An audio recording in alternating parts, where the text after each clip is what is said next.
Two wild Yinzers kicking through the door, loud like a jag-off at a pins game fight. Brace yourself, this ride ain't polite. Two dumb Yinzers, loud and proud, heads in the clouds, voices in the crowd. Chaos brewing, they don't play nice. Hold on to your iron and grab your prime anti-slice.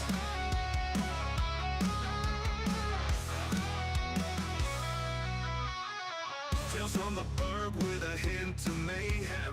Pierogi powered, nothing can constrain them. Knocking back stories like an icy cold brew. You never know what these two might spew. Two dumb Yinzers, loud and proud, heads in the clouds, voices in the crowd. Chaos brewing, they don't play nice. Hold on to your iron and grab your prime anti-slice.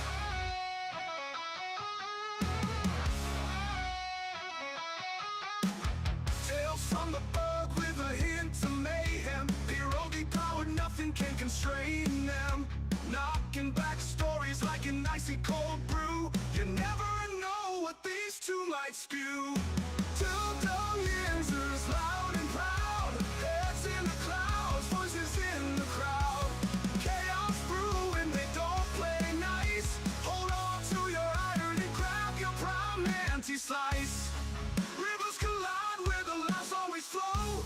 Black and gold thunder everywhere they go. The madcap kings breaking every mold. With two dumb Yinzers, the stories don't get old. Two dumb Yinzers, loud and proud, heads in the clouds, voices in the crowd. Chaos brewing, they don't play nice. Hold on to your iron and grab your prime anti-slice.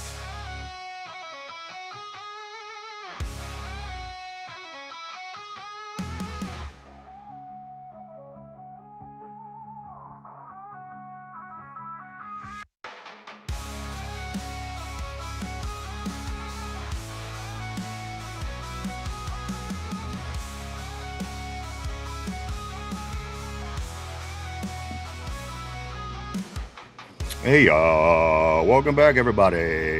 Welcome back to the show. The two dumb Yinzers crushing our way to the 1000th episode, Mike, like a linebacker that's meeting a running back in the hole, just clobbering it on episode 968 of the Two Dumb Yinzers, guys. Just 32 shows, just 32 shows away from the big 1000 in the big 5-year anniversary of the show. We'll be here before you know it. Glad to be back today on this Wednesday installment of the Two Dumb Yinzers. Glad to see everybody on the board. Glad to be back. Michael, how are you?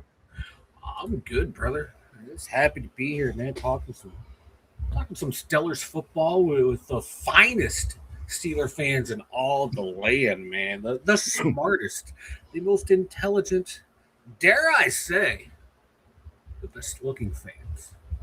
They are a good looking group. They are. Cody's bringing down the average, but there's always someone that's swinging the bell curve. He's the one bringing it down, but everyone else is doing a lot of heavy lifting. I think Tortilla's doing a lot of the heavy lifting. Tortilla is a heavy lifter, no two ways about that. Welcome back, everybody. Glad to see everybody today. Welcome back. Yeah. That's right, guys. Lots going on with our Steelers. Lots going on this week, Mike. We were talking a little bit yesterday about doing a reaction to a song that I thought was cool. I think we're going to do it tomorrow, actually. We're going to do it tomorrow. And then also Friday, I have something planned as well for the big Memorial Day weekend. I think you guys are going to like as well. That's all coming up this week, guys. Do stick around. Today, we're going to get into Steeler talk, because today is day 3 of the OTAs in this 10-day program. Of course, it's the last day this week. The Steelers will be at OTAs. Next week, they'll be back at it Monday, Tuesday, Wednesday.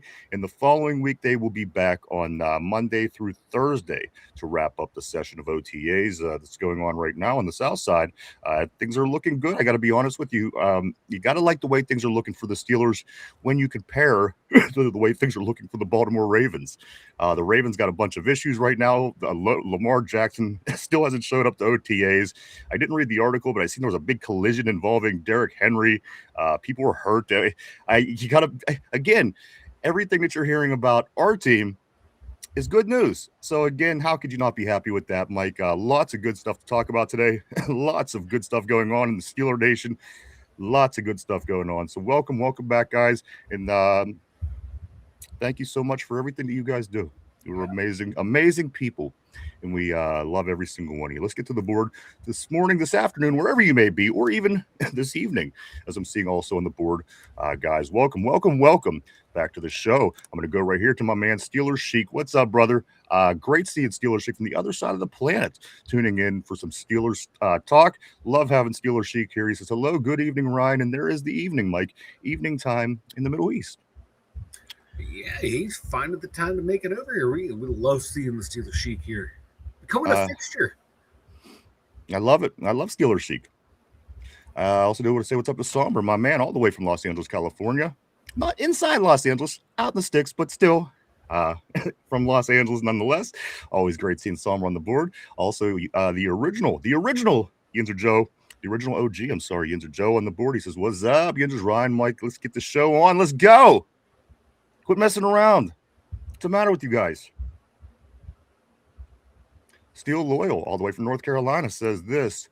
Oh, mama, I'm in fear for my life from the long arm of the law. Boom, boom. Lawman has put an end to my running, and I'm so far from my home. Boom, boom. Oh, my. I love it. Steel Loyal in the house representing today. What up, dude? All the way from North Carolina. Steel Loyal, everybody. My man, what's up, bro? Cody in the house says, salute me and shoot me. Volume 4. That is going to be something similar to what I have planned for Friday. Nobody knows but me. None of the people on the show. Nobody knows what is in plan for Friday. Again, it is for the Memorial Day weekend. I think these guys are going to like this a lot, actually. That is coming on Friday. But again, Cody, you kind of dipped into it. I'm not going to say anything else. I'm just going to leave it right there. Just Learning. He says, hey, bros, what's up, dude? Always great seeing Just Learning on the terrible board. My man. OTAs wrapping up for the week today. Hope things are going good for you, dude. Let's go to Tortilla all the way from Sacramento, California. One of my faves. I mean, everybody's my favorite, but you just, again, you get on every day and you see certain names and it's like, oh yeah, it's time to go. This is my cue. 20 hours in between this and when we do it the last time and we do it the next time. You see a name and you get excited. And again, Tortilla, always great seeing you bright and early on the show. Mike, I couldn't you agree?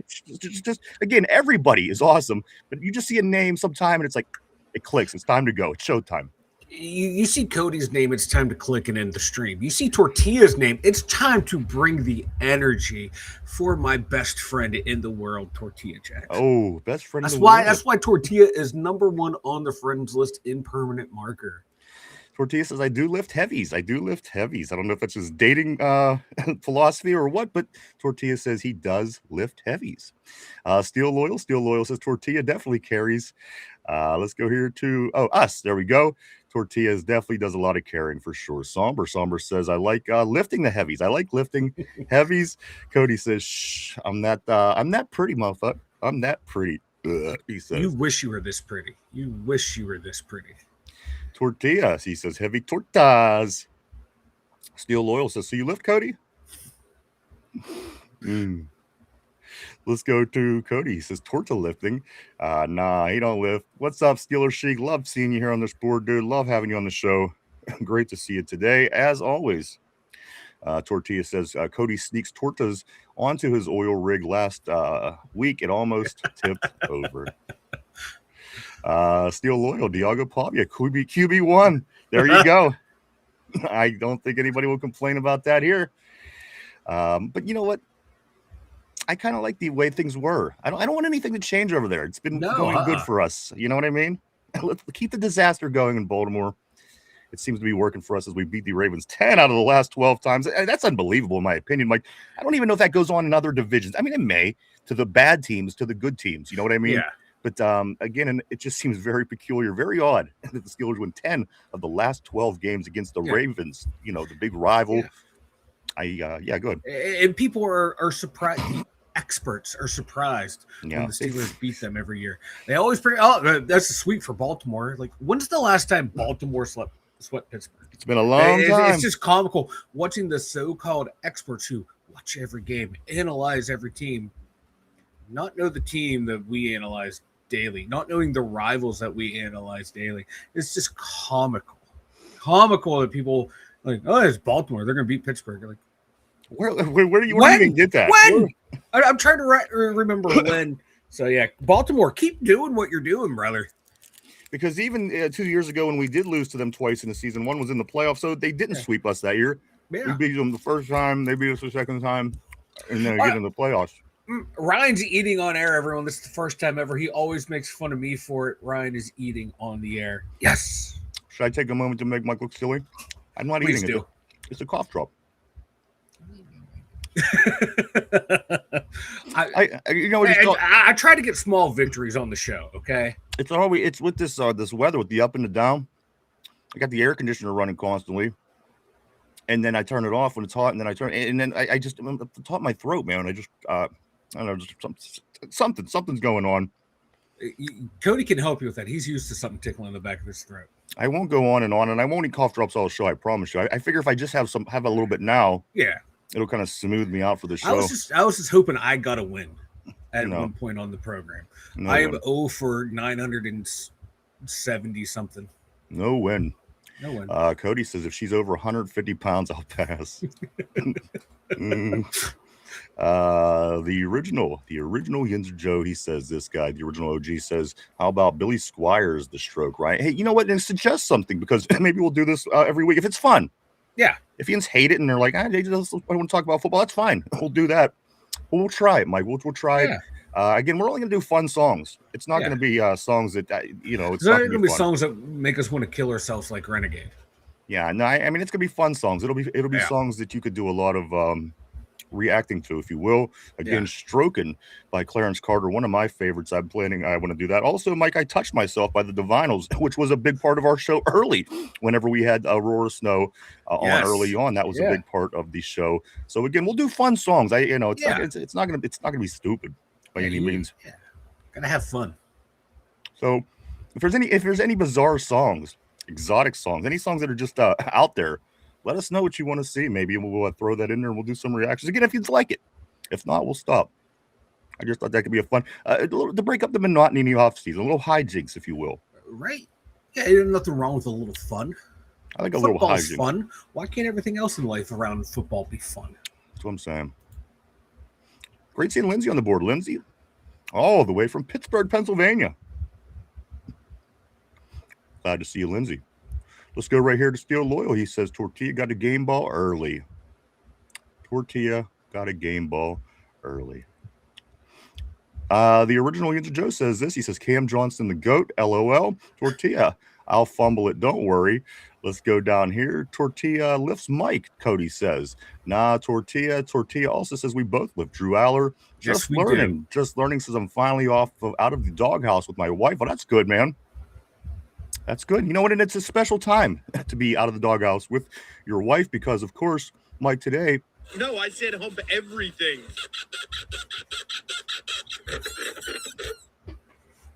Hump day, baby. That's right. It's hump day. You picked the right time to get out of the doghouse with the old lady. And it's spring. I got to be honest with you, Mike. This is the time of year. I don't know what goes on with the chemicals in my body. I'm like a fucking horny toad this time of year. I just am. Every woman I look at, it's like, oh my God.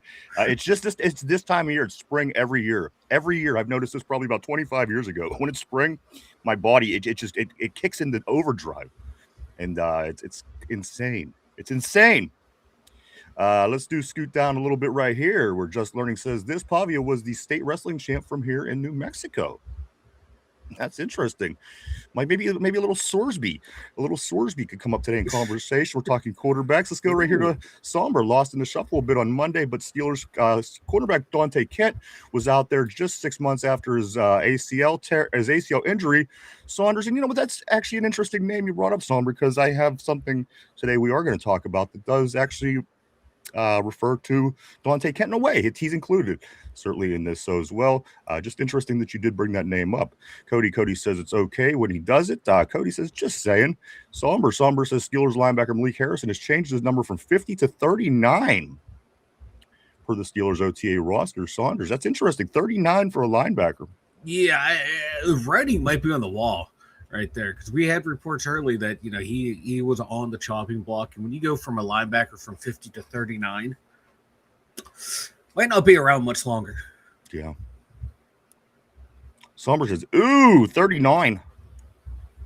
Tortilla, damn, Harrison knows he's gone. Just learning, says this, wasted years from Iron Maiden. Might take a note. Again, we'll take some different suggestions. And again, if it's fun, we'll continue to do it. If not, we won't.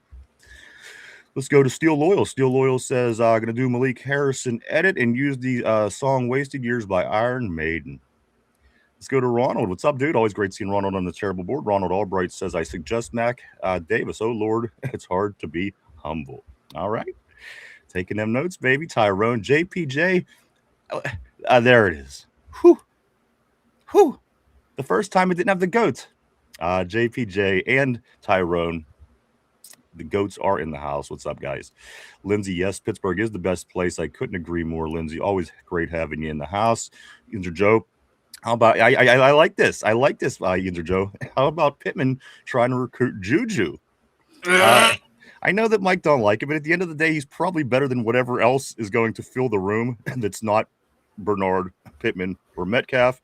I wouldn't mind. Plus, we could have a Juju and a Germ, Mike, perhaps, because again, Jeremy is the young wide receiver now, and he seems like he could be fun in a way like Juju was. We could have Juju and Germ here in Pittsburgh. We'll get into that here shortly. I don't want to get into it too far right now. Do we really need him? I don't know if I could stand another TikTok drama queen on the team again. Somber, what's a horny toad? I don't know. I don't know. I just know when I walk by anything, I rub against it like a fucking maniac. It's this time of year, April, May. I'm in heat, I think. I think I'm in heat. Mark Malone, the myth, the man, the legend, says this. He says, Peaches is dumping old derp with the strap on, humping old derp with the strap on right now. And you know what's funny, Mike? I tuned into his nerd show on Sunday. And they make fun of him now because they know that he is a with the titties, with the no shirt, with that whole situation. So I went on his Aunt Peaches, right? And they did this thing at the beginning of their show. They're like a challenge. You have a challenge, mention a challenge in the messages, and they'll do it. Oh God! And I went on his Aunt Peaches, and I was like, Derpy, come up and grab Nana's Christmas tree ornaments and hang them on your nipples again. See if that will make them laugh. And they liked it. They laughed. And the one dude, he's like, they're Derpy showing his titties everywhere. So it's becoming a thing. It's becoming a thing. It is becoming a thing. And of course, Derpy. a little Derpy soundtrack, a little Derpy sound effect today. Tortilla Jackson, I agree. Yinzer Joe, unless someone gets hurt early, I honestly would not. I don't have a problem with Juju. And again, he's a little bit older and a little bit mature. And again, he's probably better than anybody else we're going to have at number 4 down. He doesn't become a big part of the offense, but he's a viable piece if he does. But again, there's a lot of things that have to happen for that to actually happen. But we do know that Michael Pittman is trying to recruit him in a way. So we'll keep our eye on that. Steel Loyal says that means one of them at UDF, a backer, is going to get number 50. Interesting thought, Steel Loyal.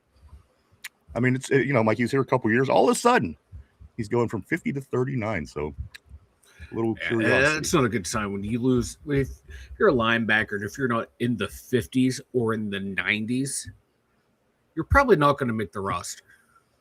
Yeah. 39, that's a safety number. That's a running back. Yeah. Yep. Minka, Willie. Somber. It's Dante, Cody. LOL. Squeege, what up, Squeege TV? Squeege. My man, always great seeing Squeege on the board. Corey over at Don't Drink That. He says, what's up, guys? I know we filled a lot of needs in the draft, but does it feel like something is still missing, or is it just a dread of the unknown, having a new coach? It might be a little bit of both. And again, we thought we were in great shape last year with the defense, and then we ended up getting plowed all over the field, for the first 4 games. Ran on, passed on. So again, we'll just have to see. We did fill holes, and that's the thing about football too. There's going to be new holes every year to fill. So maybe you're seeing a little bit in advance, and you're seeing some of the writing on the wall and some of the issues that we may have moving forward, Corey. And maybe you're already thinking about that, perhaps. But right now, I'm feeling good. I'm feeling optimistic. A lot of good talk coming out of Pittsburgh about our Steelers at OTA. Still loyal, says Dante Kent. Lindsay, please, no germ, please. Germ, the virus. The virus. I like it. Let's go to right here.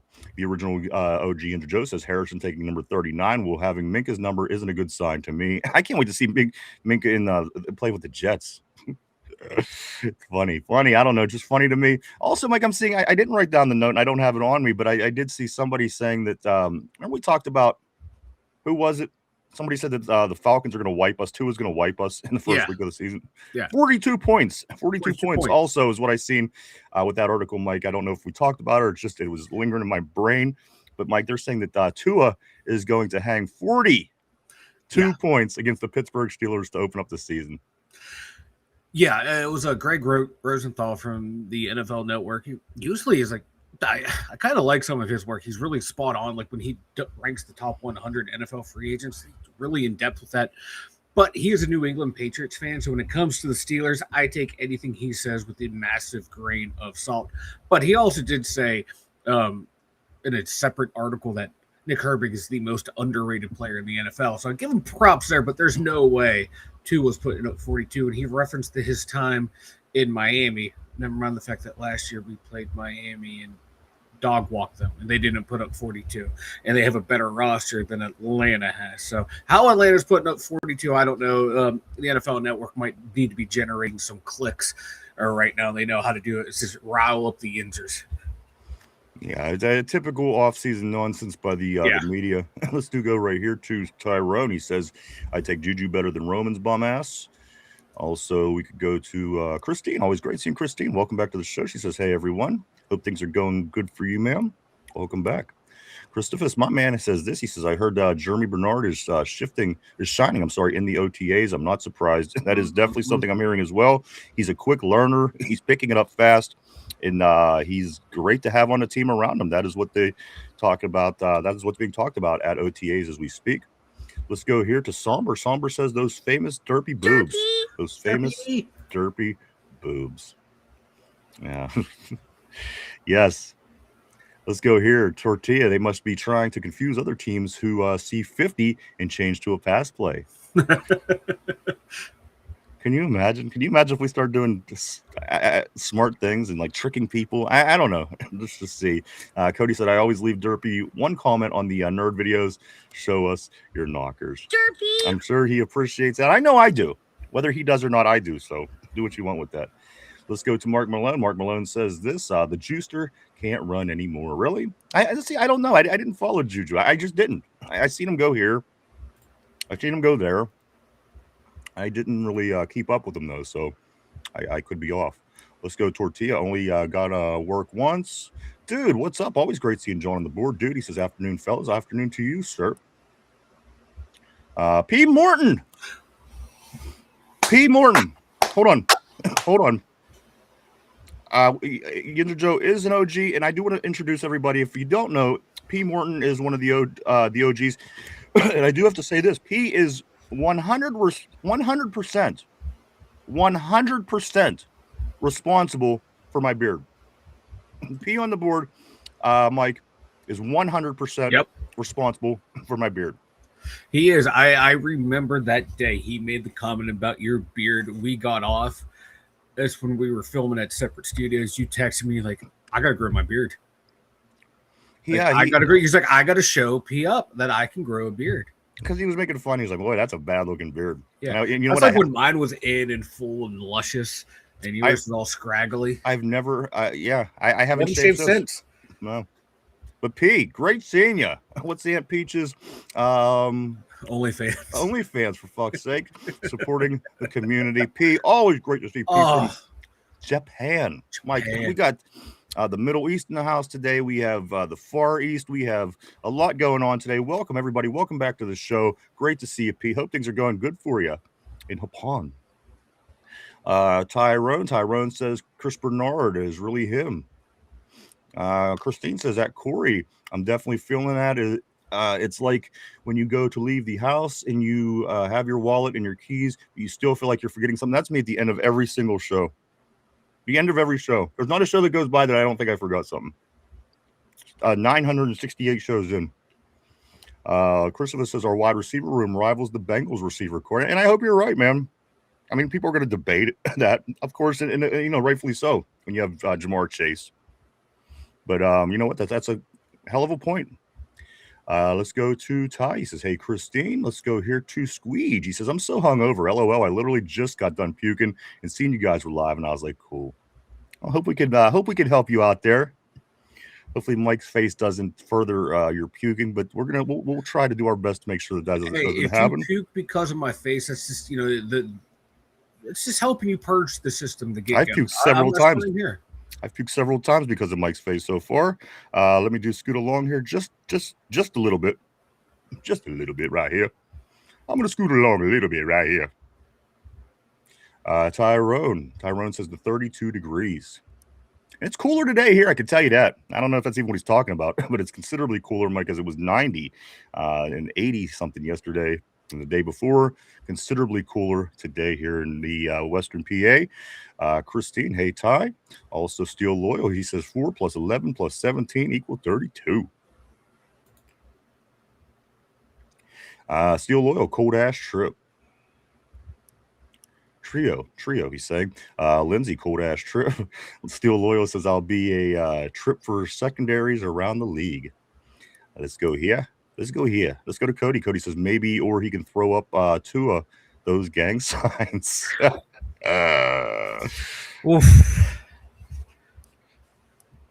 Truth Thong, what's up, man? Great seeing Truth back on the board. Been a while. Nice seeing you. Truth, he says, Steelers offensive line is in shambles. A dumpster fire trying to protect a 43-year-old. Always great seeing Truth on the board, my man. Hope things are going good for you through this offseason. Tater Tart even in the house today, Mike, all the way from Northern Ireland. It's today's International Day on the show. Right? We have everyone in. We just need my man Sosh. Sosh will be in from Switzerland here shortly, I'm sure. Let's go to Tater. Hope things are going good for you. I got a couple things I'm going to say to Tater, but I'm not going to do it right now. Cody says, damn P and Sticky B. Mike, Sticky B. That's another one. I haven't seen that. Yeah, that's right. What you know about Sticky? I think about Sticky B. Sticky B will be here in time for the regular season. I think that's with a lot of familiar faces come popping up, man. You know, it's getting close to the regular season. I thought, Mike, I thought about Sticky B too over the offseason at some point. I was wondering, but very interesting. Sticky B, yes. P. Morton, guys, everybody, welcome back. The original OG Yinzer Joe says Juju can run block and hit like a mofo. I like that. Aaron Jade with the Rockets. Always great to see Aaron on the board. Here we go, Steelers. That's right, Aaron. Welcome, my friend. Welcome back to the show. I'm going to go here too, and I want to say welcome to Lizette Figueroa. Lisette says, gang, and this thing got locked out on my computer using the Mrs. account. It was torture on the outside looking in. Jamal, my man, always great seeing you, brother. Always great seeing you. We missed you, man. And we were even a little skeptical because we thought that you might have been messing with us on the other day, which I'm not going to rule out just yet. But I'll wait till you get back to your account so we could have a conversation about it. I think it might have been you messing with us, but if it wasn't, that's cool anyway. But glad to see you, Jamal, my man. Hopefully things are good for you in Texas. I know there were some storms, just depending where you're at in Texas. I know the storms were really bad down there last night. Let's go here to P. He says, good to be back. Looking forward to another frustrating season of meh. You know, the end of the day, ain't that usually what it is? But at the end of the day, also, we had more successful seasons than anybody else, if you think about it. Think about how lame, oh my God, we can't win a playoff game. Just think, though, nobody has reached the finish line as many times as we did, with the exception of New England. So, it's not terrible. We love our squad. We get to watch them play. And the reality is you can't win every year. So at the end of the day, guys, it is what it is. And we're the best. So it might not show every single day. It might not just show every single season. I'm sorry. But at the end of the day, and it's not in that era. It's not in that grounds, Mike, where you say, well, my Browns won the Super Bowl in the fucking 30s, whenever the hell it was. this is legitimate Super Bowl football. So again, at the end of the day, we've had more success than anybody else. That's the way I like to look at it. If we're frustrated, think about how they feel, the teams that don't get it done. Think about the teams that never been to the Super Bowl. So again, P, my man, I'm glad you're back. I'm glad to get into some Steelers with you. It's been some time, my friend. I hope life in Japan is treating you well. I'm sure you're the tallest one by far over there, but I'm going to continue on the board. Let's go here to. They're short, Mike. They're little short. They people. are. I know. I was just picturing. Little miniatures. What if P's like actually shorter than them all? I know. I was just picturing a small P. Morton running around Japan. Yeah, looking up at all the Japanese. Let's go here to Ty. Ty says, I'll definitely get Juju a vet minimum for a wide receiver 5. Why not great depth? That's where I'm at. I'm okay with the depth. I'm okay with Juju. He's not a problem causer. He's not trouble. He was a bit of a pain in the ass when he was younger with the bicycles and the TikToks and this and that. But at the end of the day, I think he could be a nice piece, certainly for depth in the locker room. If nobody else wants him, I don't have any problem at all with bringing Juju back. Not at all. Let's go here to Christine. She said, I think we are light a linebacker. It's not looking good. And again, what if Wilson or Patrick Quinn go down with an injury, Mike, that's going to take him out 10 weeks? How are we feeling about our inside linebacker room at that point? You know what I mean? What's that's inside linebacker room is definitely getting thin, and I'm very surprised they didn't touch on it at all. Unless they're hoping Peyton Wilson's going to take a huge step forward. Someone like Carson Bruner getting more playing time, getting him into a rotational mix right there could be a thing that he was a special teams demon last year. He's not afraid to put his nose in there. Maybe he's someone who can get in there and take on guards and to help, do something in the run game. Just go flying up in there and hey, I might not tackle this guy, but I'm going to take this offensive line with me, and that's going to allow someone else to swoop in. He could be a piece. We don't know how it's going to be deployed, but he's someone I want to take a longer look at. Absolutely. Let's go here to Lisette. To Jamal. Jamal says, no Juju. No on the Juju. He don't want the Juju. Tyrone says, Loyal made that up last night. Nickname for our wide receiver trio, 32 degree. Okay. Now that there's some context to it, it's not just random words on the board. Okay, that's not bad. Not bad. 32 degrees. Let's go here to Christine. She says, I hope it's not bad Juju to get Juju back. I hope it's not bad Juju to get Juju back. I like that. Good quote by Christine. Also, let's go to Tyrone. We could use another vet guy for depth. Juju or Debo Samuel. I'll take That's what I'm saying. For depth, I have no problem at all. People like him. There's a lot of people in Pittsburgh that's like, no, break it. But at the end of the day, I think that he would be fine. I don't foresee any problems. He don't bring problems. That's the thing. And if he's lower on the depth chart, I think that's kind of perfect. Let's go to Crucifix. He says this. I'm traveling to Paris for the Saints game. That's awesome, dude. That is awesome. You might have to protect our backup quarterbacks over there the last year. Right. Skylar got beat up in Ireland, but I think that was just more a Skylar Thompson thing. I think everyone was like, hey, it's Skylar. We'll just let him go and get beat up. Yeah. They probably paid for it to happen. You're gonna join me? I never tasted. I would, but I don't trust the government, so I'm not getting a passport or super ID or whatever the hell that's called. Call me crazy, but I don't know. I'm just not getting involved in all that. I wish I could go. I wish I would, but I'm not. I'm not going. Maybe Mike could go. Mike, France, Paris next year. That's too many people. Let's move on. I'm gonna go to, but that's awesome, Chris. I'm excited for you, and I can't wait till you go. I will live through you. How's that? I'll live through you. I'll enjoy the vacation through you, my friend.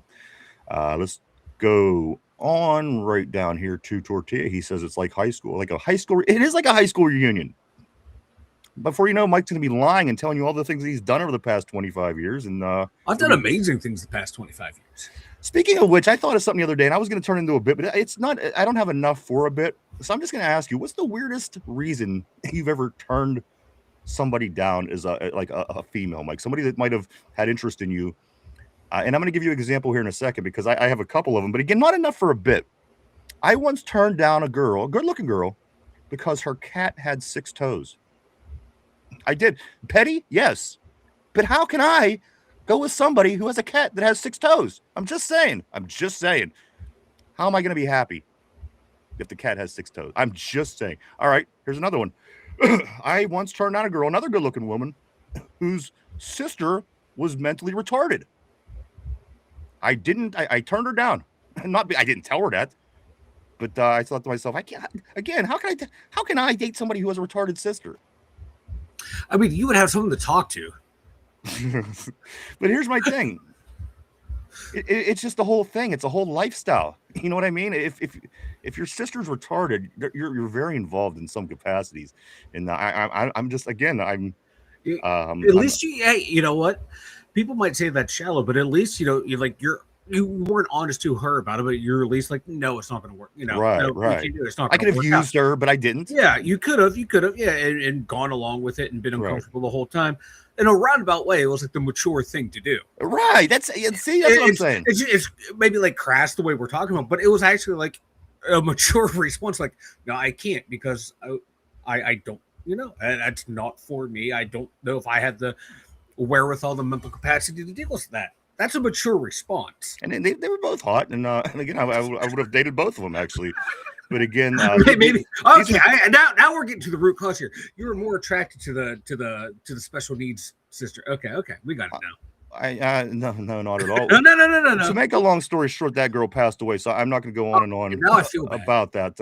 I guess she's eligible. I'm eligible to date her now. But anyway, that's Jesus Christ. I will give you credit to now. You should have stopped. I'm emotionally bankrupt. Don't go by me. Yes, you are. Let's move on. So that's all I had. So if anybody has an interesting story on why you might have turned away, because guys don't usually turn away girls. That's the point of what I was trying to do here. Thicker than mine. What's that? There's one girl, like her mustache was thicker than mine. See, the first girl I ever kissed had a mustache. And like, I know everyone has body hair. I know that. It was just like one of those things. I'm like you're gonna win in the kissing matchup. Your mustache is gonna overpower mine, and I don't know how I feel about that right now. I was a little shook. The first girl I ever kissed in 5th grade, she had a mustache. She was Italian, and she was in 6th grade, and she had this thick ass 6th grade girl mustache. I mean, you've seen them, yeah. And but at that point, I mean, what the fuck? I'm in 5th grade. I'm kissing somebody. I didn't care. Right? Yeah, I was like in my mid-20s when this happened, so it was like probably now I'm like, whatever. And you dated the girl that didn't have any fingers or some shit, right? No, she 9 fingers of fury. She was. That's right. Thumb. She was missing a thumb. All right, let's get back to this. The other thumb was a little tiny little thumb. As a matter of fact, you tell the story in depth early on in the series of this show. I don't think it was episode 9 because that would have been too on the nose. Yeah. Episode 4, maybe. Now let's get back at it. The show's gone off the rails. So there you go. I'm going to get back right at it right here too. I don't know. I'm all thrown off now.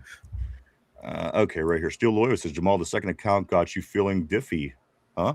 You just compliment a white player. That's what I'm saying. I don't know if this is Jamal. I'm getting really suspicious here. I don't know if this is Jamal, but I'll take your word. Let's go to Yinzer Joe. Yinzer Joe says this. He says, guys, the Steelers line isn't and I tend to agree with that a little bit more than what was said earlier in the messages. He said the coordinators want the linemen to learn multiple spots on top of where they play. Again, I don't think that's a bad thing. But again, I guess we could be wrong, Joe. At the end of the day, I mean, it could be a disaster. I just hope that it's not. Jamal says this. Laugh my ass off. No, that wasn't me, but that's funny. I got my eye on you. I'm kind of a little suspicious about now with all the changing of the names and getting locked out. But you know what? I'm not saying I don't trust you. I'm not saying that I think you're lying. I'm just saying I got my eye on you. Jamal. Let's move forward here to Tyrone. He says, facts, Ginger Joe, this is the best offensive line we've had since mid-2010s. Christine says, exactly, LOL. We kind of spoiled, LOL. We win the division championship, and we're still like, man, that's what I'm saying. I mean, the thing is, once you taste the top, you always have that. So it's like, man, this was not a success. We didn't win a playoff game, but at the end of the day, nobody's had as much success as the Pittsburgh Steelers. So we've had more success than everybody, and we're, still sore that we're not having the success that we want. So again, if you put it in that, if you zoom out, if you will, I think it's a little bit easier to look at it that way. But I agree. That's just the way that it is. It's just the way it is. And here's the thing: nobody else would have any mercy on us. If the Patriots had 7 Super Bowls, or they would let us know. So that's why I don't hesitate to bring it up and talk about these kind of things, because that's what bragging rights is all about. And as long as it's in the Super Bowl era, I don't care who. If you have the rights to brag, do it. Brag. Corey, don't drink that, says this. He says, I know this isn't the show for it. Again with the killing me. It's killing me. Dying over there. Something. Let's go to Corey. Corey says, I know this isn't the show. It's the show for everything. Bring it, baby. At Ryan, I ran a few UFO videos. I saw this on your video, Corey, and I'm intrigued, actually, really intrigued. Corey says he ran a few UFO videos through the AI scanner, and they came back 55% AI generated. And if that is true, I don't doubt it one bit. Again, I just don't. I'm having a lot of problem trusting certain things anymore these days, guys.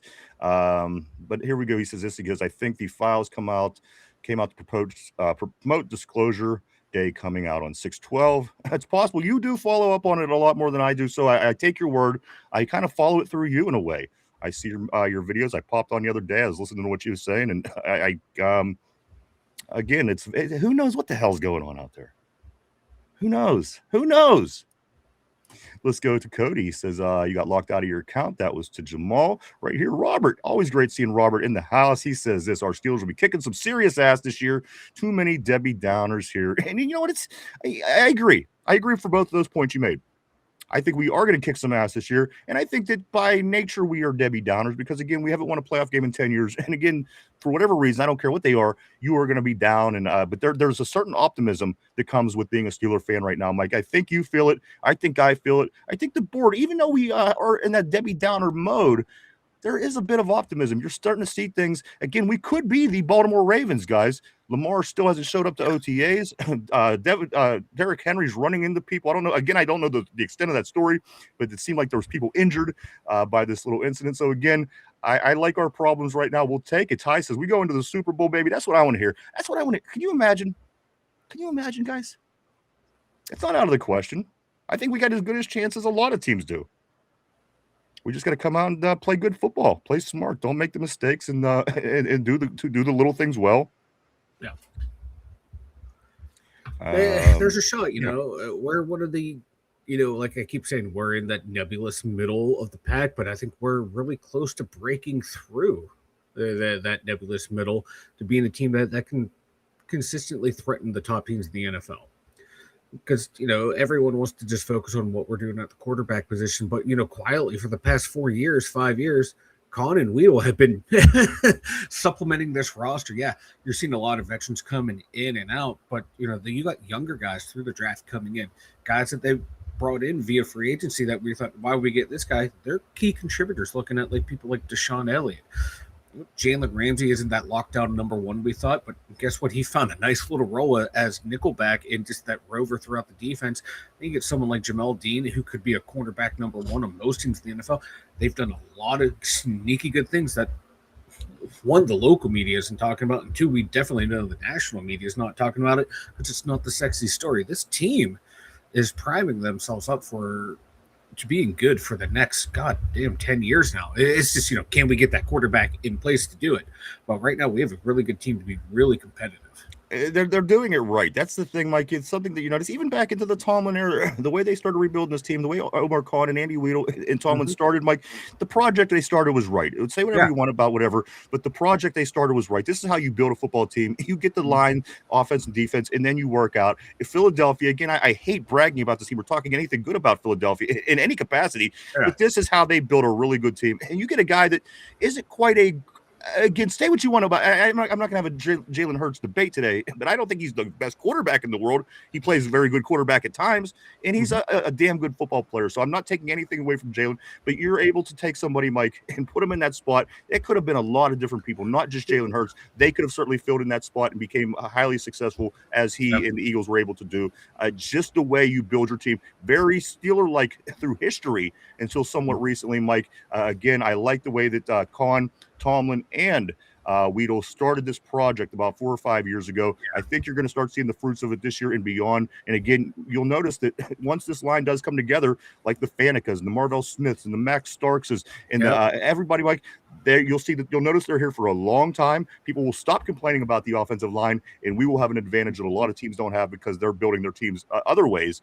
But Mike, I for one is you're not seeing the results just yet. This is the way to build your football team. Yeah, and speaking of Jalen Hurts, like he's the perfect example of. I've been saying, get that point guard out there who can just facilitate the offense. Yeah, right. He's that guy. And he's a smart guy. He's smart guy. And his two best games were both Super Bowls, the one he lost and the one that he won.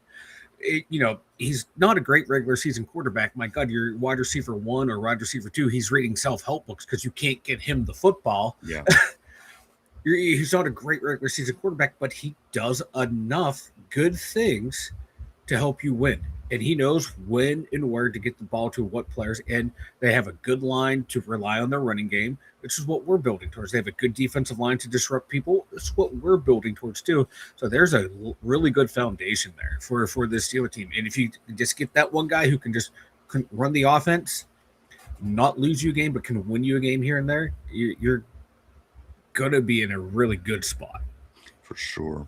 I'm going to grab a couple more messages, Mike. We're going to get some topics and then back to the messages. A lot of Steelers talk to go into today, Mike, as it is day 3 of the 10-day program. Again, wrapping up OTAs today for the week. Be back at it Monday, Tuesday, Wednesday. That's right, Memorial Day. They'll be back at it for 3. And then the following week, they will be playing. They'll have 4 days of OTAs for the 10-day program here in Pittsburgh, guys. Let me grab a few messages here as we do scoot along. Lindsay says, yes, we can win a playoff game, though. Can we win a playoff game, though? That is the question. And you're right, Lindsay, and as confident and as optimistic as I'm feeling, that is going to sit in the back of our heads until we do win that football game, until we do win that game in January, because it's been so elusive. It's been that monkey on the back, if you will.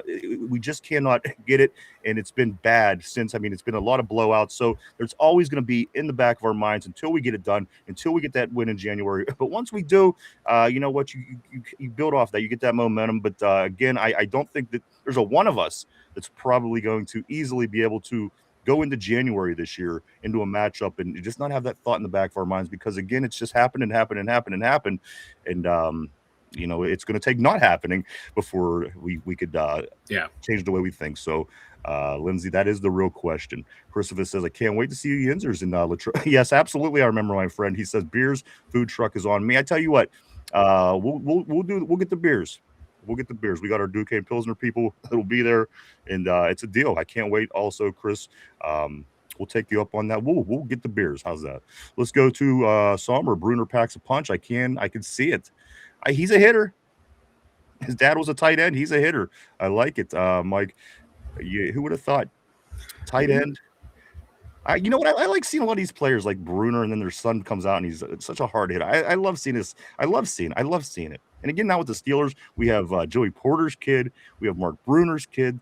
A big thing in Pittsburgh, of course. I don't know if other teams are like that, but we like that. It seems to be a Pittsburgh thing. This is definitely a Pittsburgh thing. Chris says, I got you, boy. Hey, you too, my man. I can't wait. It ain't going to be long now. It's going to be June here in about a week and a half. So it's a lot closer than it seems like it should be. Cody says 32 degrees. Let's go here. Joe Bruner and Holcomb would step up in.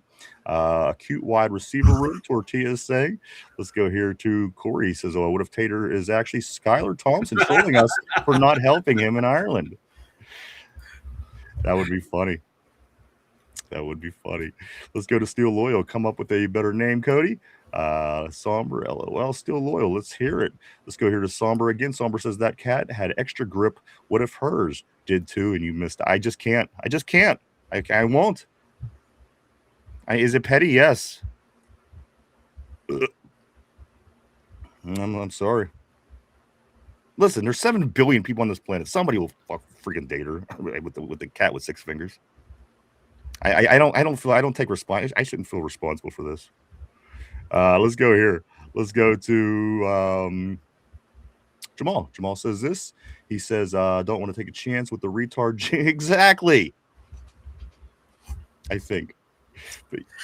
Let's go on. Let's go here to Christine. Number one reason I don't date is because the motherfuckers don't watch or know shit about football. Don't text me on Sunday and ask me what I'm doing. F out of here. I agree. I don't exist on Sunday. Leave me alone. Act like I'm dead. Let's go here to Steel Loyal. I'm growing out the Denning Dunker stash. I'll take it, dude. That'll be awesome. Grow out the stash, Steel. Love to see it. Let's go down right here to Jamal. Jamal says that Cody. Hell yeah, because I'm using a different laptop than bitches. LOL. I'll get back. Hey, you got this, dude. Tortilla. I turned down a girl because she had back hair. Oh, that's understandable. Did she have a penis? I'm just saying. All right, let me finish. Let me continue on. I zoned out for a second, and all I hear is, "Did she have a penis?" I'm just hoping he checked. I don't know. You know, maybe she was a he and had a hairy back. Let's go down here to laugh my house off lies at tortillas, what Jamal is saying. Let's scoot down a little bit more. The lies and deceit. Corey said I started talking to this girl and she introduced me to her sister, who also found me attractive, and she was more attractive than the girl I was talking to. I overplayed my hand and went for the sister. Is this who you married, or is this a story from back in the day? Corey, just wondering. It's interesting. Let's do scoot down a little bit more right here. Okay, listen right here. I'm gonna go. P says this, Mike. P says, I have a passport and I have formally requested parents to stay alive at least 5 more years. I really don't want to touch down in the Trump. Oh, this thing keeps moving on me. Okay, let me read this again. Now that I have it in my full vision. I have a passport and I formerly requested parents to stay alive at least 5. Gotcha. Stay alive at least 5 more years. I really don't want to touch down in the Trump Incorporated. Gotcha. Hey, you know what? Japan sounds pretty awesome, bro. Enjoy it while you can. He won't be here forever, hopefully. He's got to die at some point, right? Hey, listen, I'm not getting into politics because, again, I'm independent and I don't lean either way. But he can't possibly live forever. He's 80. For crying out loud. Let me do scoot along. I'm gonna go right here to Jamal. Jamal says you better take what you can get at Tortilla. What you doing tomorrow? Tortilla says also. Kidding, Tortilla. Jamal laughed my ass off. It's Jamal, bro. Gang gave it away. Tyrone says A-Rod will throw over 4,000 yards this season. He might have a really good season, guys. He might have a really good season. People are certainly expecting him to do a little bit better than he did last year, and he didn't do that bad last year. Tortilla says, did he Hutch Juniors? Let's go to Jamal. He says, that don't drink that. That's funny. How in the hell do you see Corey's channel when do you go live? Aaron Jade says 4,200 yards, 35 touchdowns, 10 interceptions, and a 63 rating. Hey, I have no problem with that. Joe, how come no one is asking about where the Darnell Savage signing is? I think Darnell Savage did sign, didn't he? Nope. No, Savage. Who am I thinking? I'm thinking of the rookie. Sorry. Yeah, Darnell Savage. Well, he's having a hard time finding somebody to pass his physical, if I'm remembering right. Yeah. Isn't that what RB was telling us? That's the last I heard too. Is he still has not passed that physical? So it's looking like he's not going to be here. Yeah, and again, if it's that much of a problem, so be it. You know what I mean? If his injury is so much of a problem that they're having problems finding people to pass him for physical to play, you probably don't want him. You know, I'm just saying. He seems like he might have some issues there with injuries. Let's scoot here. A couple more, and then we're going to get back to topics here. Jamal says, I'm starting to feel a little more optimistic about the squad, though. Now, A-Rod is – and I am too. Love it or hate it, you got to feel optimistic that he is back there. And, again, probably the best hand that we could put on put forward right now, just where we're at. So, again, I'm right there with you. Lindsay says this. Does Lamar want paid again? Why isn't he there? I do think that he wants paid again, if I'm not mistaken. I could be wrong. I'm sorry. P says this. I turned down a mother of 4 with triple G's at my first college job at McDonald's. If I had not been a virgin, I would have known enough to have gotten some head in the broom closet. Welcome back, P. I missed P. Great story, though. Let's go right here to Mark Malone. We are contenders. I couldn't agree with you more. Squeech says, hearing about retarded sisters and mustaches being turn off is helping my hangover, laughing my ass off. Let's go to Christine. What's the name of your channel again? Don't Drink That. I think it is Don't Drink That. Go check them out, Christine. Lots of good stuff. Aaron Jade, here we go. Steelers with the Rockets. Love it. I'm going to grab two more, I swear to you, and then I'm going to get to some topics here. Let's go somber. The pieces look promising. Now they just need to put it all together. Christmas, I will be staying at the Foggy Mountain Lodge. And okay, for sure, for the duration of training camp at Latrobe. I love staying there. Gotcha. Won't be long now, brother. Tyrone says, Lindsay, I think he is. I hope they do. We will get our quarterback next year. We'll be ahead of the game. Yinzer Joe says, with the better offense and if the defense communicates well, which we're finding out was a problem, I don't think they'll break down in coverage. Two more. Lindsay, he says this. Lindsay says he does want paid again. He just went paid 2 years ago? Tyrone, not sure. I think he up for the contract though. And Ortia says they didn't get him much help. All right, here's what I'm going to do. I'm going to go to some topics, Mike. Let's get into it. Let's talk some Steelers. Yeah, there it is, Christine. Don't Drink That, the podcast. Don't Drink That podcast. Go check them out. Like them and subscribe. All right, here we go, Mike. You know what we talked about yesterday? What was Chris Sims saying yesterday was fucking annoying. We're going to lose the last 9 games of the year or some shit. No, that was Orslowski said we're going to lose 9 in a row. Sims is saying third-round draft pick Drew Aller is in danger of being cut. He'll be cut by the end of the summer is what he was saying. Yeah. Well, get this. You know how with these Sims and these guys, you just kind of get annoyed over and over and over by the dumb shit that they say. Chris Sims, Mike, Steelers have the best receiving core it has had in 10 years. Mike, Chris Sims, Steelers have the best receiving core that it's had in 10 years, in a decade. Chris Sims, Mike, I don't disagree with that. But at the end of the day, where are these guys sometimes? It's constant Steeler bashing. Now we have the best receiver. I mean, unless that is kind of a side shot in a way saying something else, I don't know. But Chris Sims, this is the best receiving core, Mike. Again, how can it not be? We've literally been playing with one receiver for 3 years. In 10 years ago, didn't we have like prime AB and starting? Well, I'm sure that's not what you're talking about, but you understand. But like compared to that point, yeah, he's right. Like if you want to compare it to that receiving core we had, AB and Juju, this is the best we've had in that time span, and it's a really good core. You know, we have 2 guys who can be quote unquote our number one. Jeremy's a really good number 2. Potentially be a guy who could be a number 1. He was underutilized at Alabama, he played inside a lot, but has a really good ability on the outside. Like think how AB was good on the sidelines. Jeremy has that potential to be out there. So this is a really good receiving core.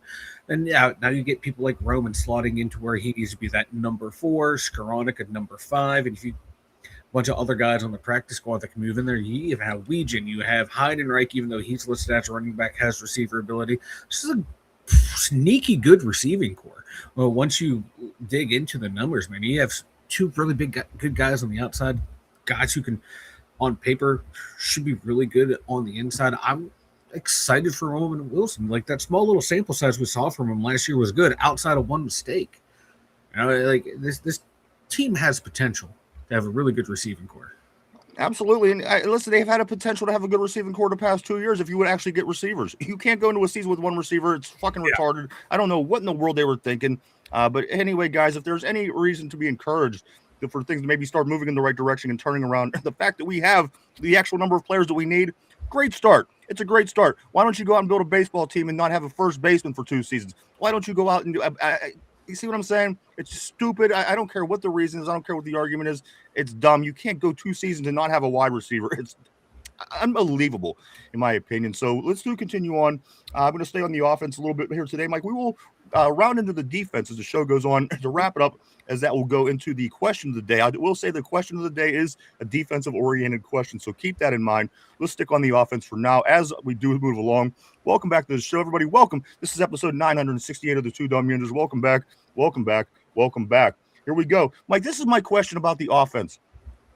This is a question about our offensive coordinator, actually. Remember yesterday I read the headline that Angelicio made the comment, Mike, that he was going to push the envelope with Darnell Washington and Pat Freiermuth. He's going to push the envelope with the tight ends this year. Just remember that phrase. I read that yesterday out loud on the show. I just read it aloud yesterday. Let me read another headline that I read this morning. Angelicio wants to push the envelope early with Jeremy Bernard. What exactly is pushing the envelope with this guy? And why does he keep saying it? You know what I'm saying? Mike, Angelicio is going to push the envelope for these tight ends for Washington and Muth. And then he comes out the very next day. He says he's going to push the envelope for Jeremy Bernard. Help me translate if you can. Again, we don't know him very well, but try to help me translate what the pushing the envelope can possibly mean. Because again, he's overusing the term. Yeah. What do you think that means? Like for Jeremy, for him, being a rookie second round pick, pushing the envelope is throwing a lot at him and treating him like a veteran. Because the way he's responded to stuff in the state, you're hearing the way Pittman saying, like, anytime he learns anything, he knows it. He's ready to go that day. So I have a feeling they're treating him kind of like a guy who's been around for a while, and they're going to expect him to play, not like a rookie, but by someone who's been in the league before, who's been through this, knows it just by the way he's going, and asking him to do more than probably what he was expected to do in college. And I think that's probably what he's asking for Freiermuth and Darnell. I want you to do more than you've done in the past handful of seasons with these shitty offensive coordinators. Like Freiermuth, we saw what you did with Big Ben. We want you to do that again. We want you to be that type of player again. Now, Darnell, we see what you can do. We want you to go further and be more. We're going to put more on your plate now. That's just how I'm reading it right now, because how else you're going to push the envelope unless you want these guys to run seam routes up and down the field all game long. I don't think that's going to be pushing the envelope. I think it's going to be raising the expectations and more responsibilities in the passing game. A couple other things, Mike, also from Angelicio. Listen, that's going to be easy to say at some point. It's just not yet. I still have to think it out and say the syllables out in my head. Like Angelicio does say this as well. Aaron Rodgers truly amazes me. Mike, our offensive coordinator is blown away by what he's seeing from Aaron Rodgers so far in the OTAs. Again, only day 3, but Mike, he's locked in, professional. He's Angelicio is talking about, he just knows shit the players don't know.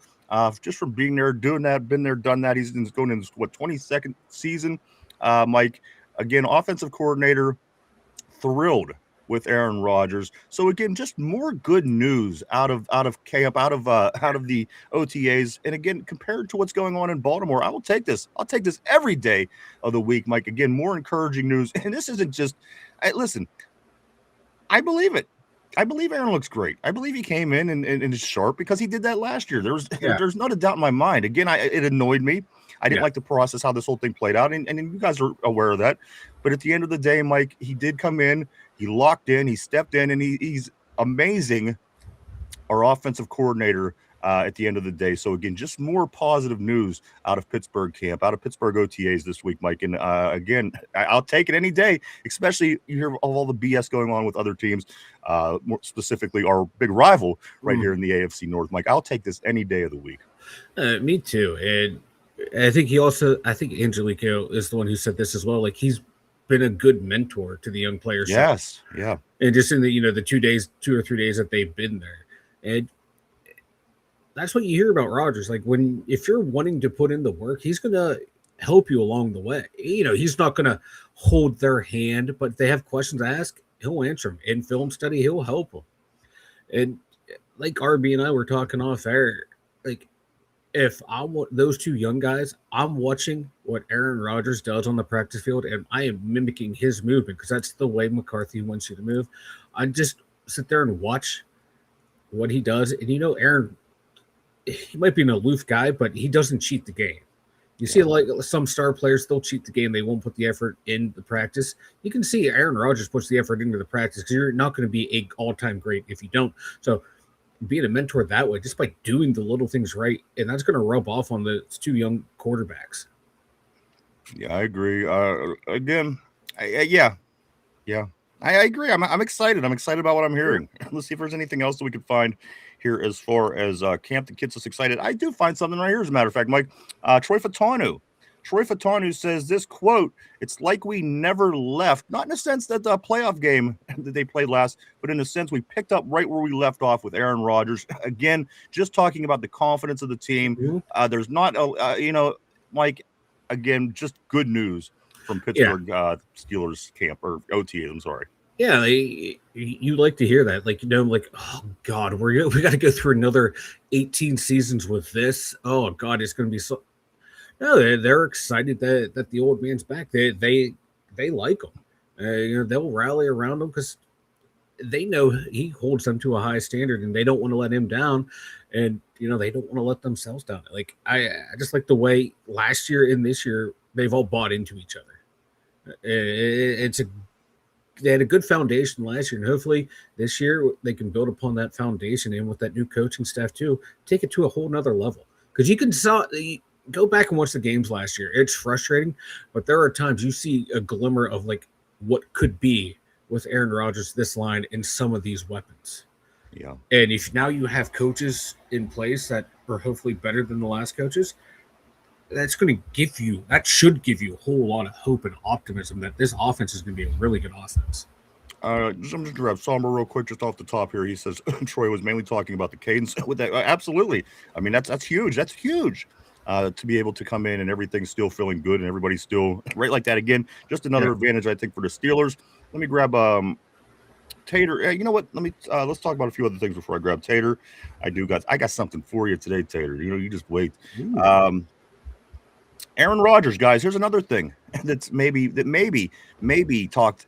Maybe Aaron thought about as he was trying to decide if he was going to come back for his 22nd season. Like Aaron Rodgers likely to leap over Peyton Manning on the all-time touchdown passing list this season, Mike. Peyton Manning. Again, say what you want about old man Rodgers 2.0, Tater Tard on the board.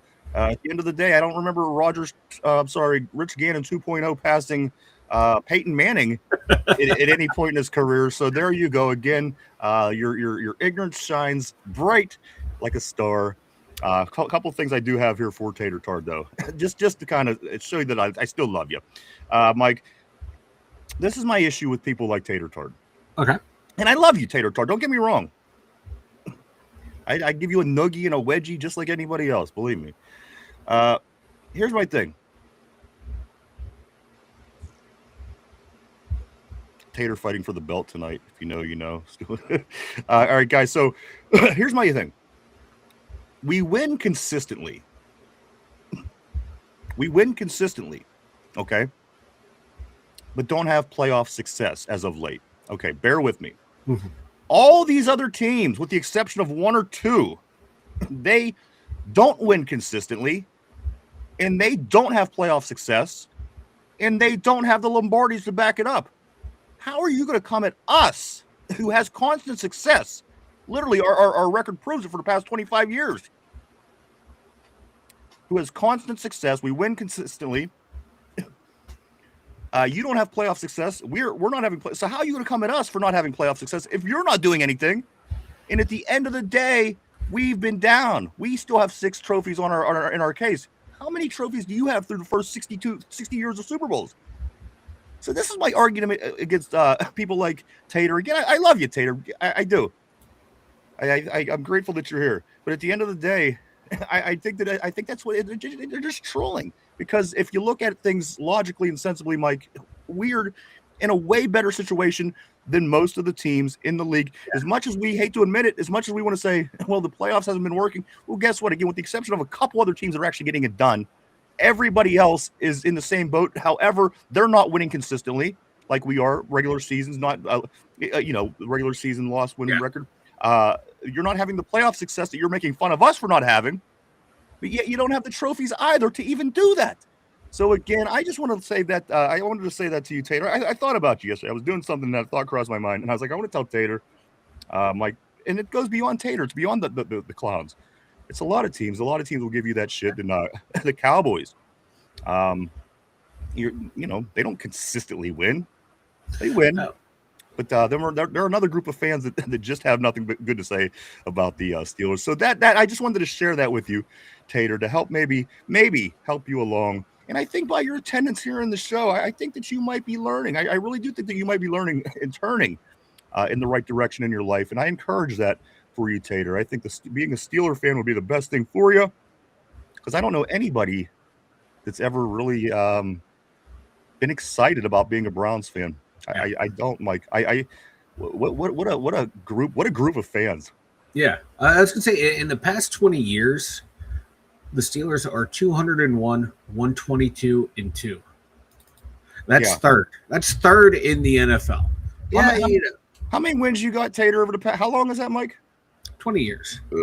How many wins? You know what? That's pretty much the Cleveland Browns' whole career, or the whole stretch, because this team didn't start till '99. So I know over the past 20 years, the Browns are 118, 241, and 1.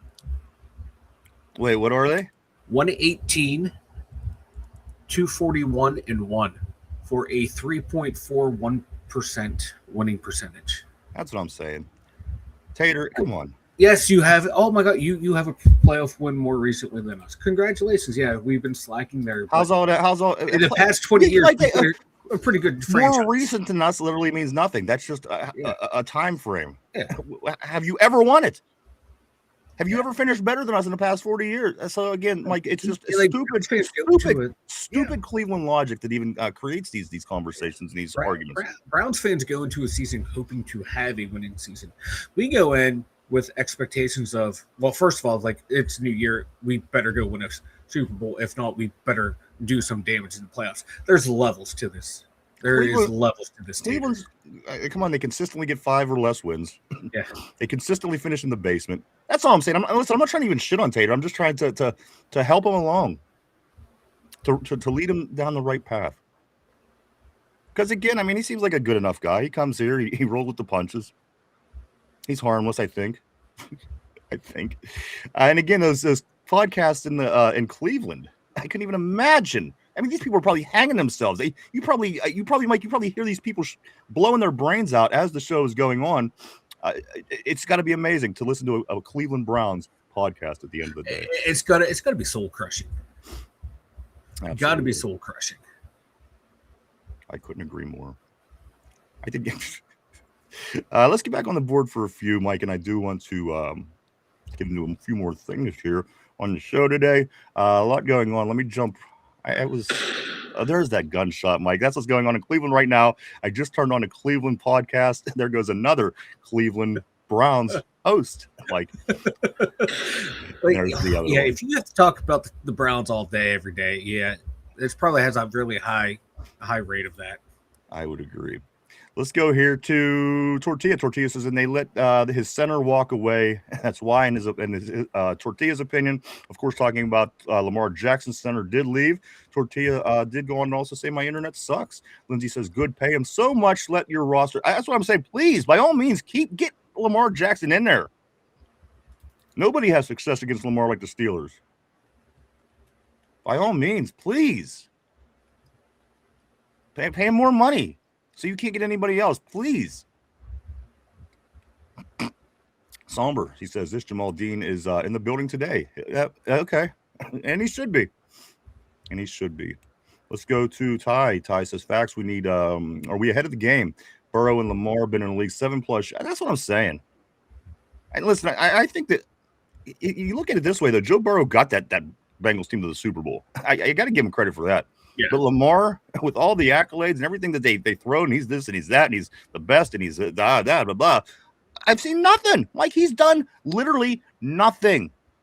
And you know what? When he had that weird offense where they were putting, I forget who it was, Ingram and maybe somebody else in the background or in the backfield, and you didn't know where it was going. They had a really, really, really successful season, and you couldn't stop that offense. That window shut. I'm like, it's not even the same kind of offense anymore. That was the only offense that Lamar Jackson ran that I was afraid of, because I thought, my God, you don't know which one of these. Because they had the dual running backs. I forget who they were. Yeah. And Lamar was still a threat to run, and he was getting better at a passer at that point. It's funny. The more accurate he's become as a passer, the less effective that offense has been. Yeah. Like every year, like it seems like his completion percentage goes up. He's running less, and teams are less afraid of that option out of him. He's losing that ability.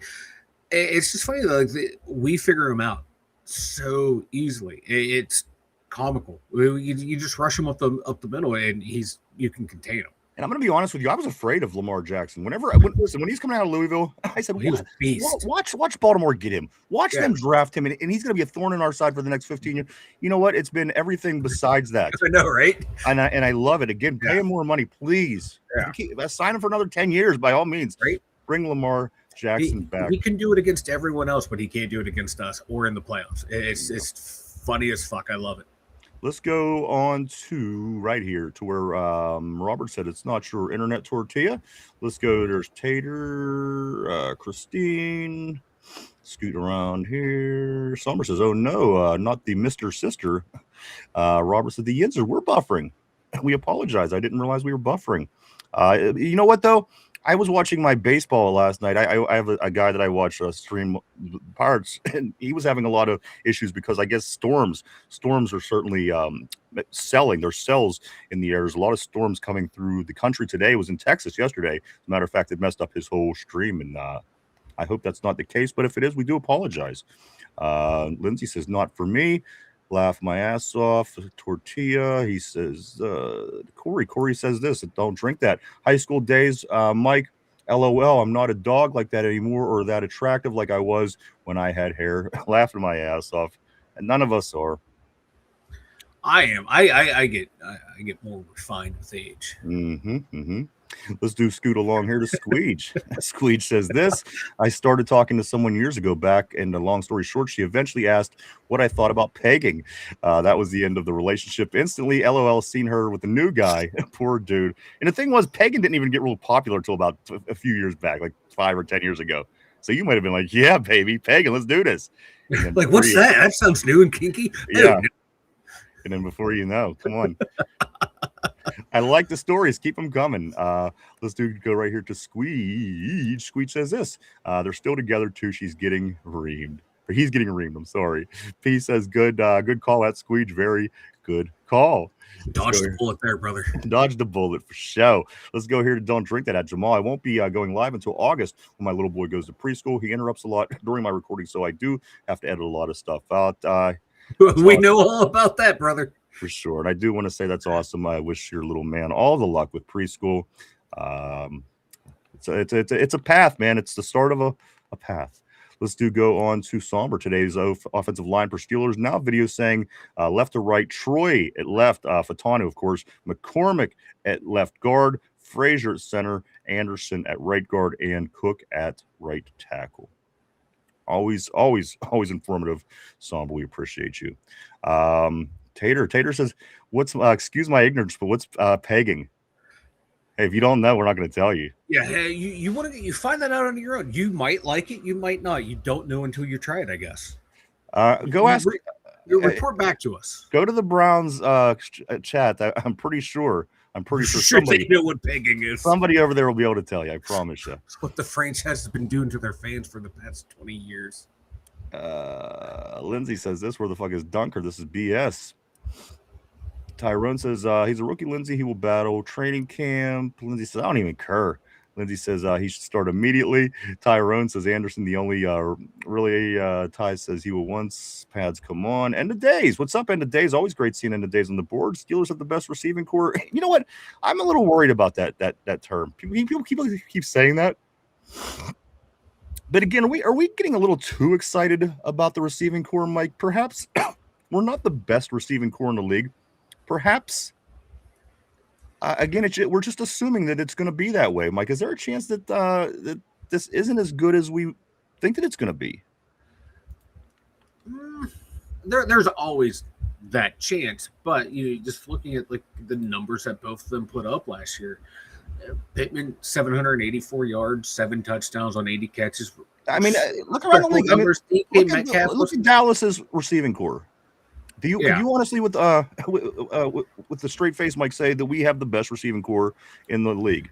Like I said, right off the top of my head, I go to Dallas and I see that they have an amazing. Even Cleveland I know you don't want to think about this, Mike, but if we're going to throw Jeremy in there making our receiving core one of the better, you got to think of the guys that they picked up, Mike. They get 2 wide receivers that we would have certainly considered at some point in this draft. Also, so again, at the end of the day, I'm confident, but I don't know if I'm that confident. I do appreciate it, and I do like the confidence, but at the end of the day, Mike, I got to see this team get out and play some football before I start making these calls. I mean, you would think on paper, DK Metcalf, Michael Pittman Jr., and Jeremy Bernard, it's going to be really good. However, it's going to be really good because we haven't had 2 receivers on this team in 3 years. So for us, it feels great. But in all reality, is this receiving core a top receiving core when you look around the league? You look at the Dallases, you look at some teams got, they got it going on as far as the receiving core. And again, we're just getting back to, getting our head above water here with actually having the right amount of receivers to use. So again, that's where I'm coming from with that question. Mike, go ahead. I think right now we're probably easily top 15. I know that's like, puts us in the midpoint of the league, but what surprised me at the end of the year, you're looking at easily a top 10 receiving core, just based on the production of what those 2 guys did last year, the limited route tree that we ran here, DK Metcalf only having 1 guy here. Do you think it's that case? Do you think it's a case of us being more excited just because we actually have being more excited because we have 2 actual legit wide receivers, right? Then you got a legit offensive-minded head coach who's also your offensive coordinator. Your offensive coordinator is pretty good at putting together game plans, and if they're going to run that quick strike West Coast offense, that's going to fit Aaron Rodgers' type of game of getting the ball out quick, making those quick reads. These guys are all good with the ball in their hands, so it's just part of it. A huge part of it is just being optimistic because it's something new, but part of it too is like thinking about it logically. It's lining up to be a pretty good receiving core once the season gets going.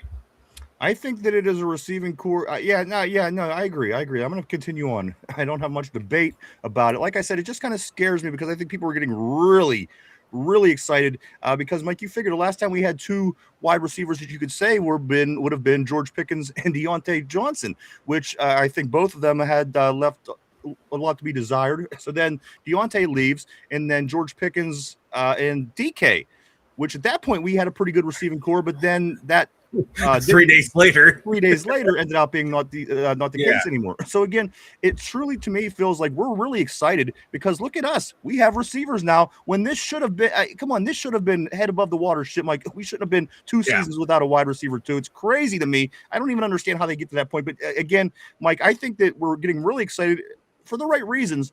But again, I don't want to be let down by the receiving core as a whole, ultimately, at the end of the day, because we're way up here. Again, I just try to keep myself in the middle of the road because I realize what we've just gone through. So this feels really great. You have 1 receiver, then all of a sudden you get a Michael Pittman. Yeah, that's amazing. And one of these receivers out of the draft. Okay, we drafted a receiver early. That's going to be good for us. So I don't know if we really believe that, or it's just a case of going through 4 years.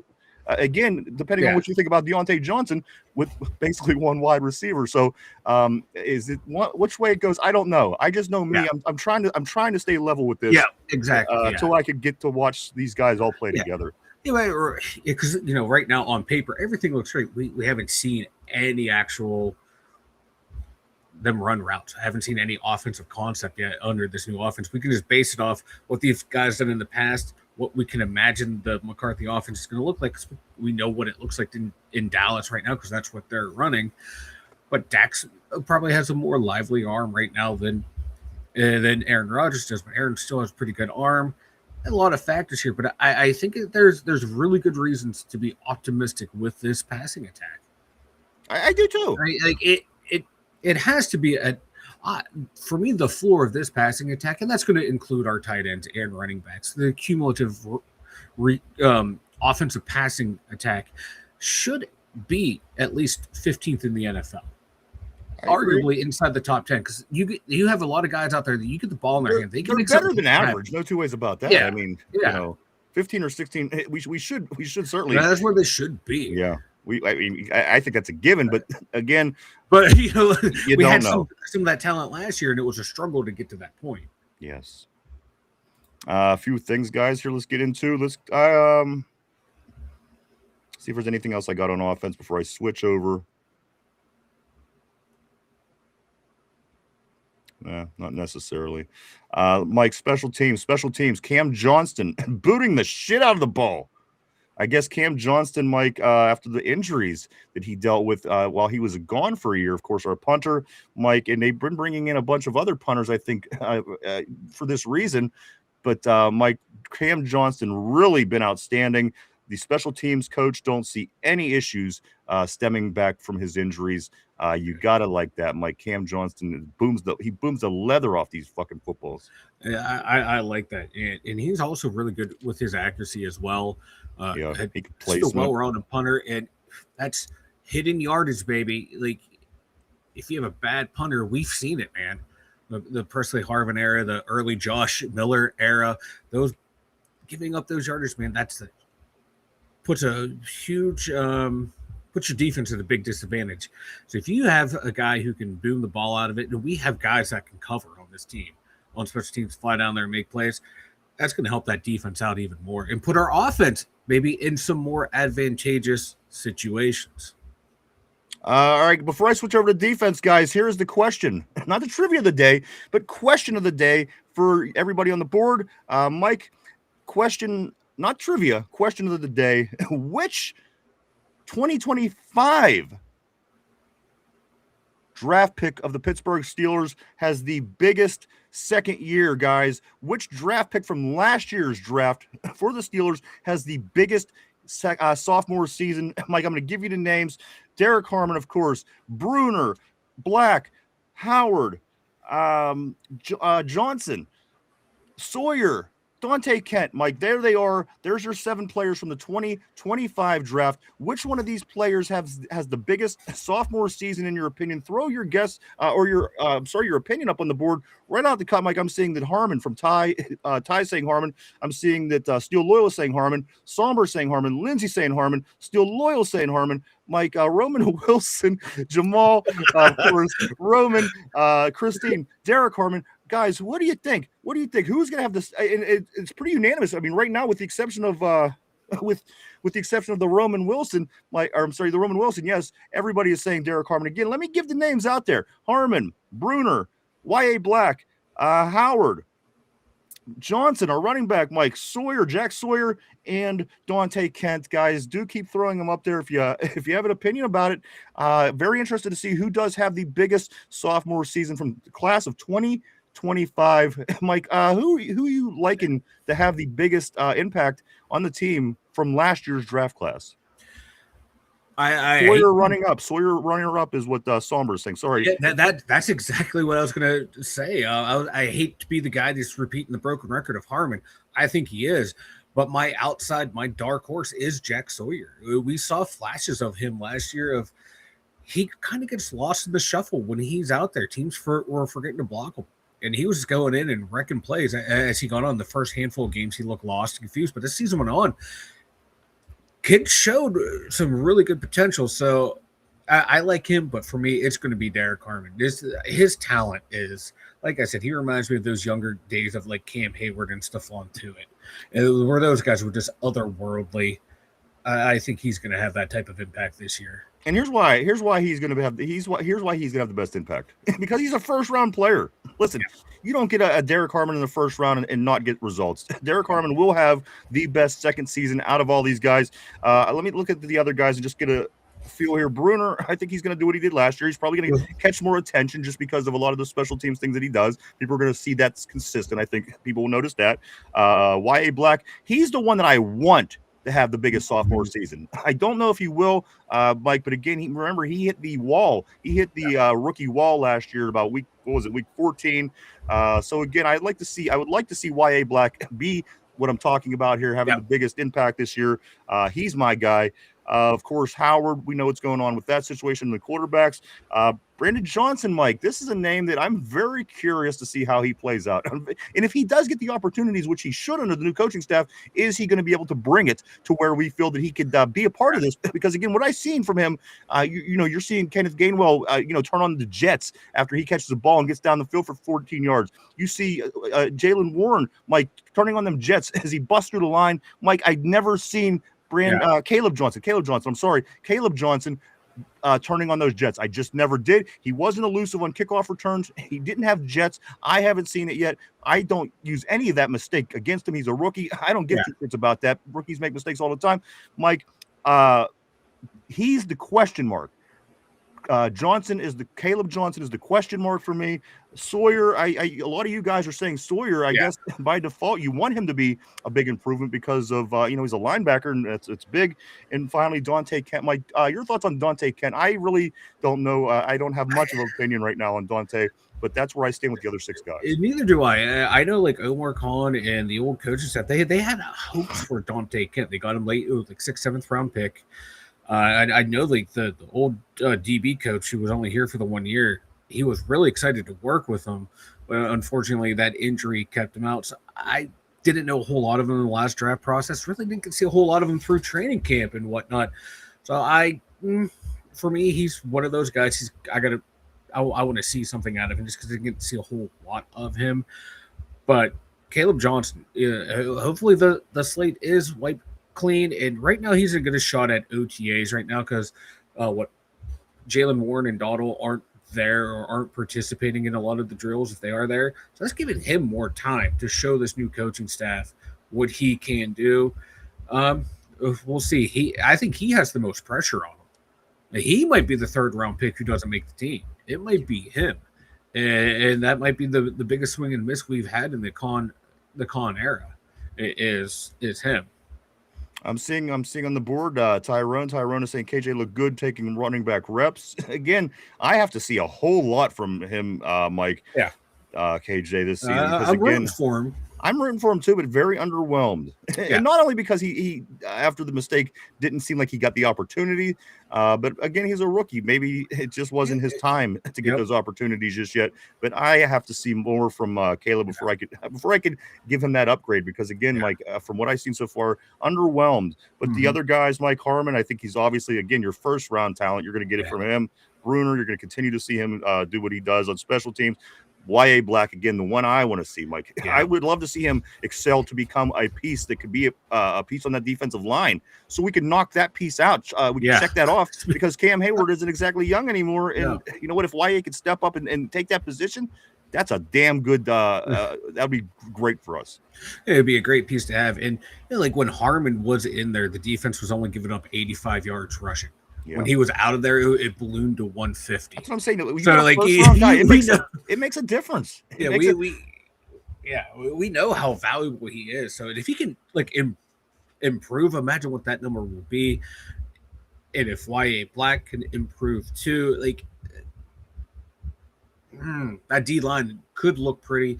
Like Benton's looking apparently like the best shape of his life. Usually, what happens when you're in a contract year, coming in. But even if he's taken the lessons he learned from the last 3 years and what the coaching staff's telling him the last time they're together, coming back in better shape, that's only going to help us. Fuck yeah, But yeah, Y.A. Black's got to step it up, and I think he knows too, because like you said, he admitted I hit that rookie wall. There's things I got to work on, and that's going to help him. And real quick on Caleb Johnson, there's some rookies when they come in, they look lost and confused. They come back that 2nd year, they look 100% better. So hopefully he can be that guy. Hopefully he can pull that 180.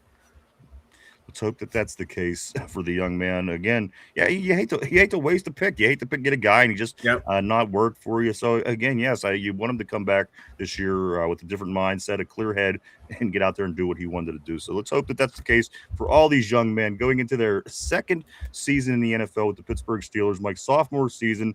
I appreciate everybody's thoughts, guys. A lot of people seem to really like the Derek Harmon, Derek Harmon's sophomore season, as do I. It's going to be a lot of fun. Let's pretend that we're listening to Renegade, Mike, because it's time to talk some defense. That's right. Let's get into some defense talk. You mentioned it earlier, Nick Herbig. What was it? Herbig among analysts, one of the most overlooked AFC players, Mike, right now. Yeah. This Nick Herbig thing. Ultimately, you trust that things are going to get taken care of, and they are, obviously, Mike. But there's just so much debate right now about how you would even handle this. because of the linebackers that we have ahead of him. What a unique situation to be in ultimately, I guess, because again, you win either way you go, but again, certain things play to certain things. You keep TJ Watt, who could come out back this year, might have a great season. We don't know, but he again gets paid most of the money on the team. So again, if you would not have that anymore, you'd be able to do so many other things. Nick Herbig, Mike, being underrated, overlooked. Is that a good thing for the Steelers? Oh, it's a very good thing for the Steelers. It's, like if teams are undervaluing what he can do when he's out there, that's their mistake because the tape is there. Every time he's on the field, he's making a play. He's in the heart of the play. He's being a disruptive force. Now, could that just be the national media is finally realizing how good of a player he is, and they're catching up to the rest of us here in the Berg? If that's the case, well, shame on them for not doing their job. But teams would have to be stupid to not fear Herbig when he's out there. He's not the great run stuffer the way Alex Highsmith is, or even the way TJ was in his prime. But he's a willing tackler in those situations. He'll take on the blocks, but he's a disruptive force blitzing, and not just blitzing off the edge, but when they line him up on the inside, how quick he gets through the line again and break up those plays. I'm excited to see what Graham's going to do with him. Let me ask you this. Yeah, finish your thought. I was just going to say, I want that contract to get done, but not at the expense of fucking up the contract for JPJ, because I think JPJ is the more important player out of the two. Absolutely. Let me ask you this. Now, if you're a TJ fan, like a big time, let me say like Lindsay on the board. Listen, I'm not saying anything. I'm just trying to prove a pointer. Yeah. Let's say you're a big TJ fan like Lindsay.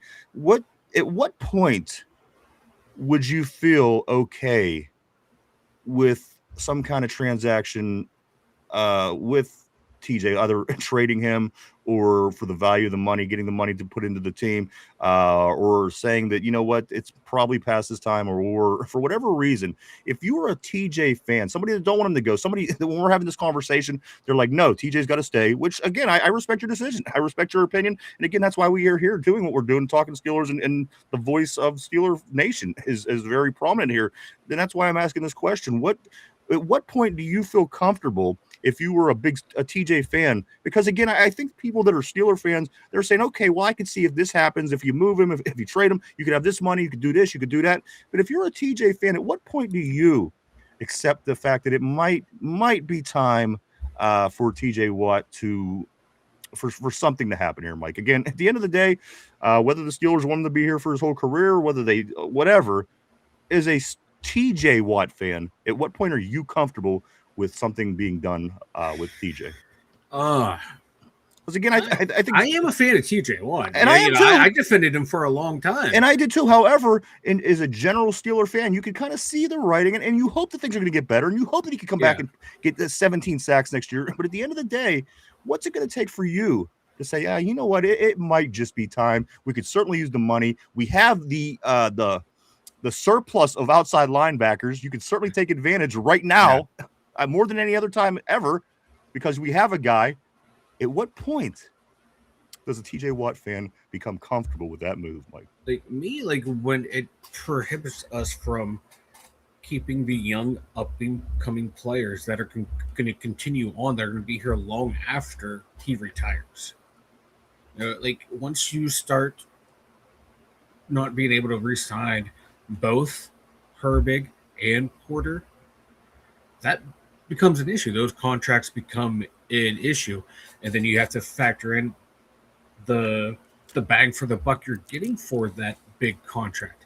Now, if Watt comes back and has a monster year, contract's well deserved. We'll figure out how to pay these other two by maybe cutting someone else, trading someone else, reworking some contracts there. But if his contract and he's not living up to it, you gotta think, okay, these two are the future. We need these two here for the long run to win championships. We didn't win anything with him. Now his contract's blocking us.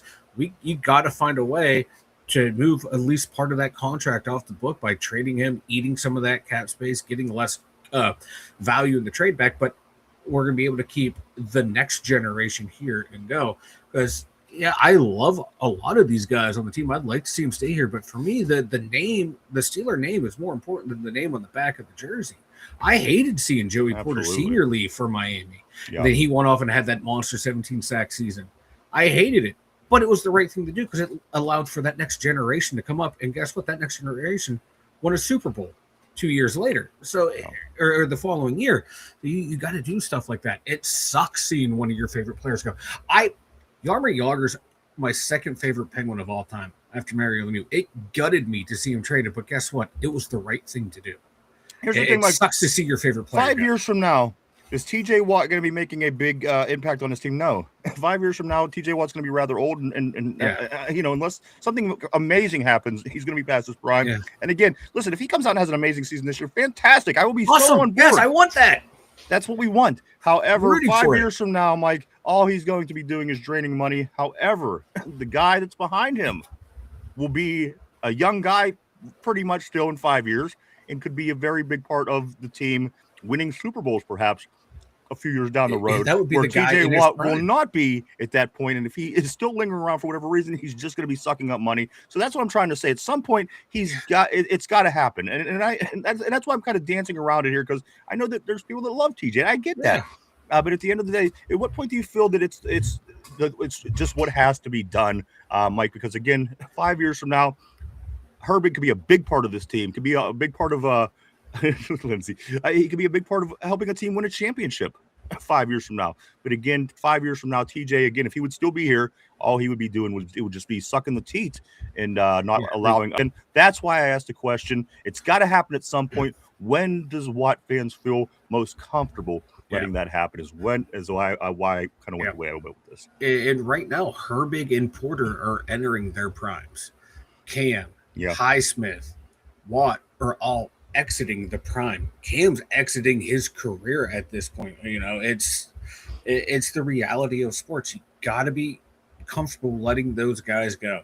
It sucks to see them go. It sucks to see Franco Harris retire as Seattle Seahawk. It sucks to see Yarmer Yager bounce around to 12. I don't care about stuff like that. Why does that even suck? Who cares? No, when they're because here, you like those guys, you want to hear it, but at the same time, I realize what's best for the team. You got to do what's best for the team. As you said, Mike, it's about the name on the front of the jersey. The name of the jersey. Yeah, I'm just empathizing with the fans who say like, "Oh, I just want TJ out." You hate him. Like, no, I like him. I do too. But if it's going to affect the team, you got to make the tough calls. I like when he punches balls out in the backfield. I like when he gets a hold of a quarterback. I like when he takes Caleb Williams and slams him down in the end zone like a rag doll. Listen, I like TJ. People like TJ. I just want to see his production go back up. I don't think that anybody would argue with that. Mike, let's go on to the next thing here. Defense. Let's go here. Patrick Graham, Mike, he is asking, I'll say, for reports on the players' favorite music in an effort to try to learn the people and become familiar with his players. I like this. I like this coaching staff. I don't know why. Call me crazy. I like what I'm seeing from Patrick Graham and what I'm hearing from him. I like what I'm seeing from Angelicio. I like what I'm hearing from him. I'm liking what I'm seeing from Big Mac. There's nothing right now that has me on edge saying, we should be nervous. Everything does feels okay. And you don't want to get too big. You don't want to get too low. But where it is right now, again, Mike, there's certainly teams out there that are having issues at this point for where we are in OTA's day 3 on May 20th. You kind of feel good about your Pittsburgh Steelers. And again, that's nice. I like it, Mike. I'm so excited. It just as everybody else is here. No doubt about it. Mike, but again, I like something about this coaching staff until they prove me wrong and make me not like them. I like this coaching staff. I like that. Like when I first heard that report, like really, we're making guys take time out of their they're doing an outside facility on their own time, and it's a way for him to get to know the players better. And that's what he said. It's like it just helps me bond with them more because you don't have that much time to sit there in a short amount of time to get to know everyone's personalities and stuff like that. This is a way for them to connect. And like, okay, cool. Okay, well, this now is something we can bond and talk about when we have those quiet little moments in between drills and all that, or just shooting the shit before the meeting starts and stuff like that. It's the way to build a bond, a camaraderie, and then you get down into the heart of what we're here to do. And then, hey, when that time's done, we still have something to talk about, build that relationship. So then the players can be comfortable going and talking to him. He can be more comfortable talking to them. They have now a personal relationship, something to lean back on and talk about, and then expand it onto everything else. They're team building things. This guy, he's new here. All these coaches are new here, so you're just trying to find ways to get to know people. Like, I like it. At first, when I read it, I was like, "That's kind of dumb." Then I took 5 seconds to think, like, actually, it's kind of smart. When I first read he was going to be our defensive coordinator, I thought that was kind of dumb because, again, I mean, realistically, you were the defensive coordinator on the 32nd best team in the league last year. So for that reason, I was a skeptical affront. However, the more I'm listening, the more I'm learning, the more I'm seeing. Of course, we got to give him a chance. He's our defensive coordinator, for crying out loud. But again, Mike, there's things that you're seeing, hearing, reading, and learning that is making you value these people a little bit more and learning about them and knowing them. So again, very excited about what's going on with this coaching staff. Lots of things, Mike. But you know what? Here we are. It's 1:45 into the show. We're going to get back to the board, guys, because so much has been said. So much needs to be discussed. Let's get back at it. Welcome to the board, Mike. Here we go. Drew is there to sabotage, is what Tater said. Listen, I'm going to get through some of these older ones first just to kind of move along. And if I have to move it along, I will, Mike. But I'm going to make a attempt here to get back at it on the board. Tortilla, he says, on the bright side, Anderson probably won't start long if he wins the job. Tortilla, he says, in the Browns sabotage players. Christopher says this. He says, let's talk OTAs. I heard Keanu Benton beefed up, and so has Derek Harmon. I love that because, again, as we were saying yesterday, if Benton could finish plays, Mike, I thought he had a season last year better than his prior 2 seasons. I am ready, Mike, for a little bit more Keanu Benton this year, especially if he could bring it, because that's kind of been something all along. If Keanu Benton could step up, the defensive line would be better. They would stop the run better. They would be able to put more pressure. So, again, to see a little bit more of improvement from Keanu Benton is another thing that I think should get you excited. Oh, yeah. It just, like the old coaching staff said last year, like, we trying to instill into him, wrap up, finish the play, dude. You're getting there. You're getting home. It's not finishing. Yeah. Definitely not. That's it. That's been his deal. And that's like plagued a lot of guys on this defense too. Like Herbig too, sometimes get in the backfield, wouldn't wrap up. Patrick Queen couldn't get the tackle down. So maybe this coaching staff can unlock that in those guys, and defense will be a whole hell of a lot better. Somber, Mike McCarthy, this is the most important part of the offseason, the OTA work. There's so much work that needs. I agree. I couldn't agree more. Into the year one, that is according to Brooke Pryor. Also, let me go down here to see what Lindsay got going on. Lindsay, she says this. I love Harmon. Can't wait to watch him this year. Me too. And me too. And again, Mike, you just see, again, those first-round guys on the defensive line. They always wreak havoc, and I love it, and I think that's what you're going to get from Derek Harmon. Again, the numbers night and day when he's in the lineup and when he isn't. Let's go down to Christopher. I also heard that Will Howard is looking great throwing the ball with some zip. Yeah. And you know what? That's where that's where I'm just going to go with that right now. Is I mean, because we've heard so much about these quarterbacks so far, and yet we still don't really know anything. So I have to wait. I have to wait to August, Mike, to see these guys play. But I'm hearing good things about them as well. Let's go. Go ahead, Mike. Oh no, I was going to say me too. Let's go right down here to Somber.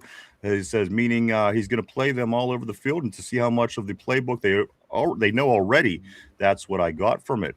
Tyrone says, we got a steal in Bernard. Let's go here to Corey. Don't drink that. It sounds like he's going to be tight end centric and making Bernard a focal point of the receiving room. It's his guy. He's the only wide receiver he got the hand pick. Tyrone, it's day 2. I had the day off yesterday. Christopher says, Tyrone, you know what I know. Tyrone says, then say 3 tomorrow. Let's go to Steel Loyal. Steel Loyal says this. Oops. There it is. Steel Loyal says this. Cooking some bacon gravy. Sounds freaking awesome. Can finally have biscuits after the wisdom tooth extra. Yeah, that's right. She had the tooth pulled. Don't get a dry socket. I never had a dry socket, but I've definitely had wisdom teeth pulled, and I've definitely been through that. Let's go to Tater. Tater says, Grandpa Rich Gannon. Guess how many Rich Gannon been to a Super Bowl? How many has the Browns been to? Right. I'm just saying. If it wasn't for Tampa Bay's defense, the Raiders could have probably won that Super Bowl.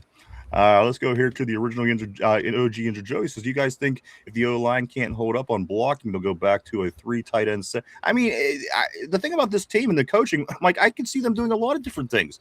I don't think it's so cut. I don't think it's so set in stone where a lot of things were before. It seems that there's a lot more leeway, a lot more give and take with this coaching staff, Mike, and they're going to do what they have to do to make it work, or at least look around and try different things. And I like that. That's not necessarily a bad thing.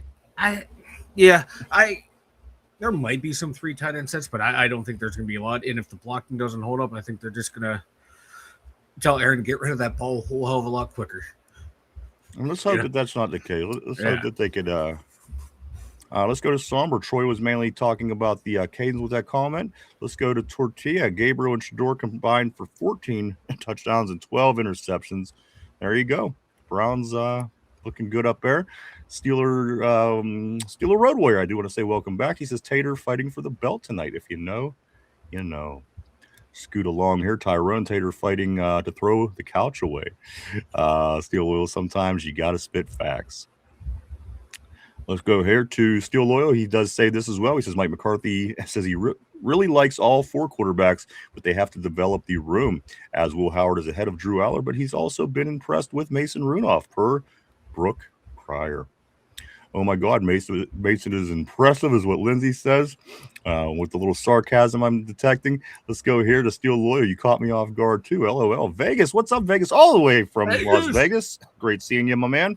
Vegas says this, don't throw the couch away before you contact J.D. Vance. Let's go here to Vegas. He says 34.1, not 3.41.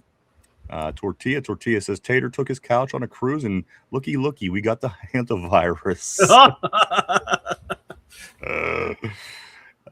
You don't want none of what's on that couch. Let's go, Ty. Hey, Vegas. Scoot down here a little bit. What's good, Ty? Lindsay, they got a playoff win with Baker and immediately traded him for Massage Watts. This is what I'm saying. It's the Browns, baby. People think that we're being rude and assholes, and that's what even Tater, I'm sure he goes and tells his friend, all of his friend, he probably tells them that we're rude assholes sometimes, and we say this about him, but it's nothing but the truth. Who the hell gets a team that beats the Steelers for the first time in 40 years and then trades away the quarterback the next year? See how dumb? That's what I'm saying. I don't pick on Tater because I mean, okay, I pick on Tater a little bit because it's fun, but realistically, it's all fact. It's all fact, and I think that's what makes it even funnier and even better. Tyrone, he says, we're trying to get Mason value up so we can trade his ass. Got Mason podcast.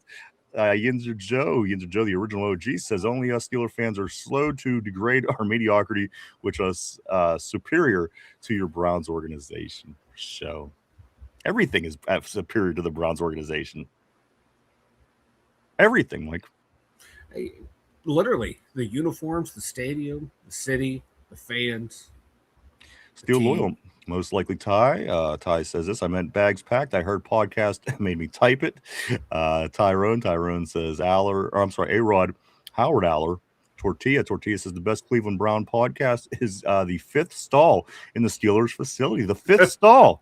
They're so into them stalls with these Browns, with the pooping in the stalls. I can't believe it with the stalls already. They're just some weird kinky stuff, man, and I don't know if I can get down. I've never heard a fan so concerned about the bathroom stalls in a locker room in my life. Well, they're worried where Deshaun Watson's going to corner them. Yeah, but even Tater, like, what's he go on about these stalls all the time?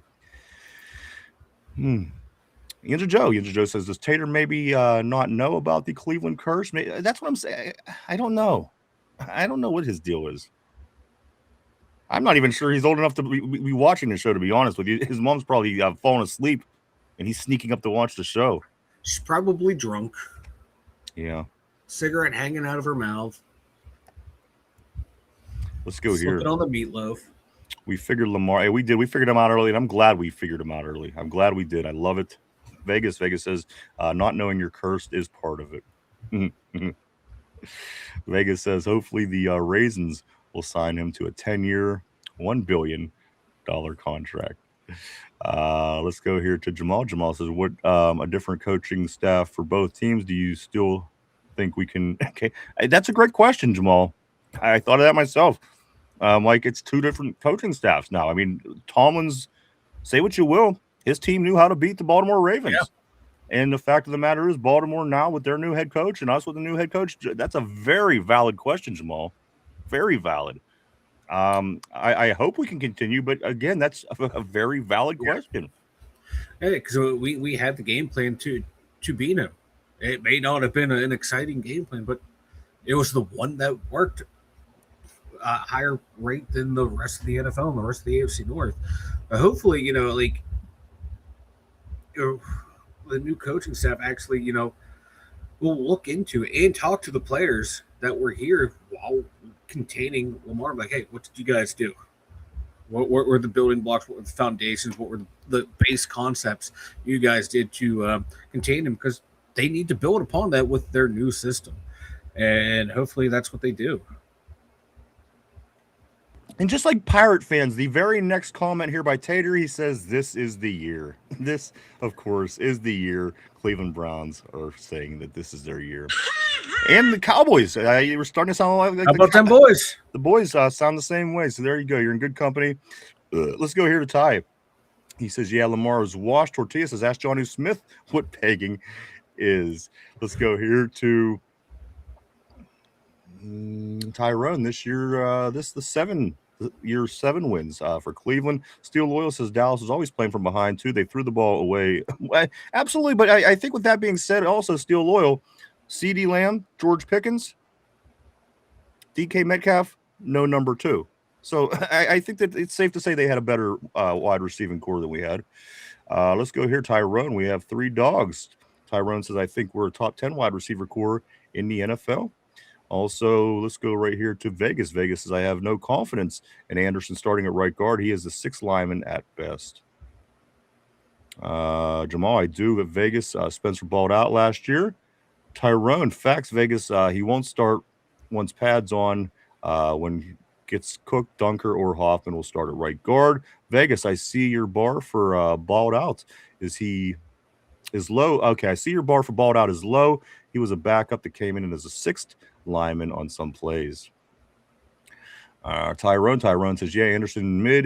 He's a role lineman at best. He follows it up by saying this is just a walkthrough since he's been here longer. He gets the start training camp. We got some battles. And that makes sense. Jamal says Vegas. Yeah, and every time he was in the game, we were positive on the ground attack. Tyrone says 6 linemen will do that. He's not a starter, Jamal. Again, right here is a lot of the people I asked how everyone thought who's going to have the best sophomore season. So I'm going to kind of zoom through these. I'm going to go right here just because this is funny. Lindsay says, Jamal does like white people today. What the fuck is going on? What is going on? Jamal, are you okay? Is the alien Blink twice. Corey, what's going on with these aliens? Maybe you got to have Corey back for some more questions. Maybe Jamal got overtaken by a shapeshifter. Jamal, do I need to come down there and rescue you? He got taken over by a shapeshifter. I think Vanilla Thunder will gear up and come down and save you. No, he won't. But it sounds fun. The sentiment's nice. But it would be fun. I would love to hang out with Jamal. Let's go here to Jamal. LOL. Also, Somber says this. Mike Somber says, from everything I've heard from Angelicio and Graham yesterday, they're going to give all the guys a chance to prove themselves at multiple positions. And I think that's the right way to do it. Because what's it hurt to try them? Maybe somebody really excels. I like these ideas. I very Patriot-like to me. And if you like the Patriots, you dislike them, or you like Bill, or you like Tom, you didn't like them, it worked. What they did worked at the end of the day. So in a copycat league, why not copycat things that work? Just saying.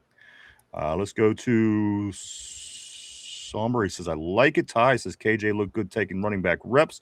Somber, yeah, they are focusing on the pass pro as much as they did his rookie year. Now he's actually getting field work. Somber says with a KJ, of course. Christopher says, Keanu Benton, we did get this with the Keanu Benton with the extra muscles is going to surprise us all. I hope you're right, because if he surprises us all, we're going to be in good shape on that defensive line. So let's hope that's the case. Somber says this McCarthy on Aaron Rodgers. There was a lot of conversation that went on, particularly the last 5 or 6 weeks. But being here at OTAs, in my view, is what I was looking for and what he was.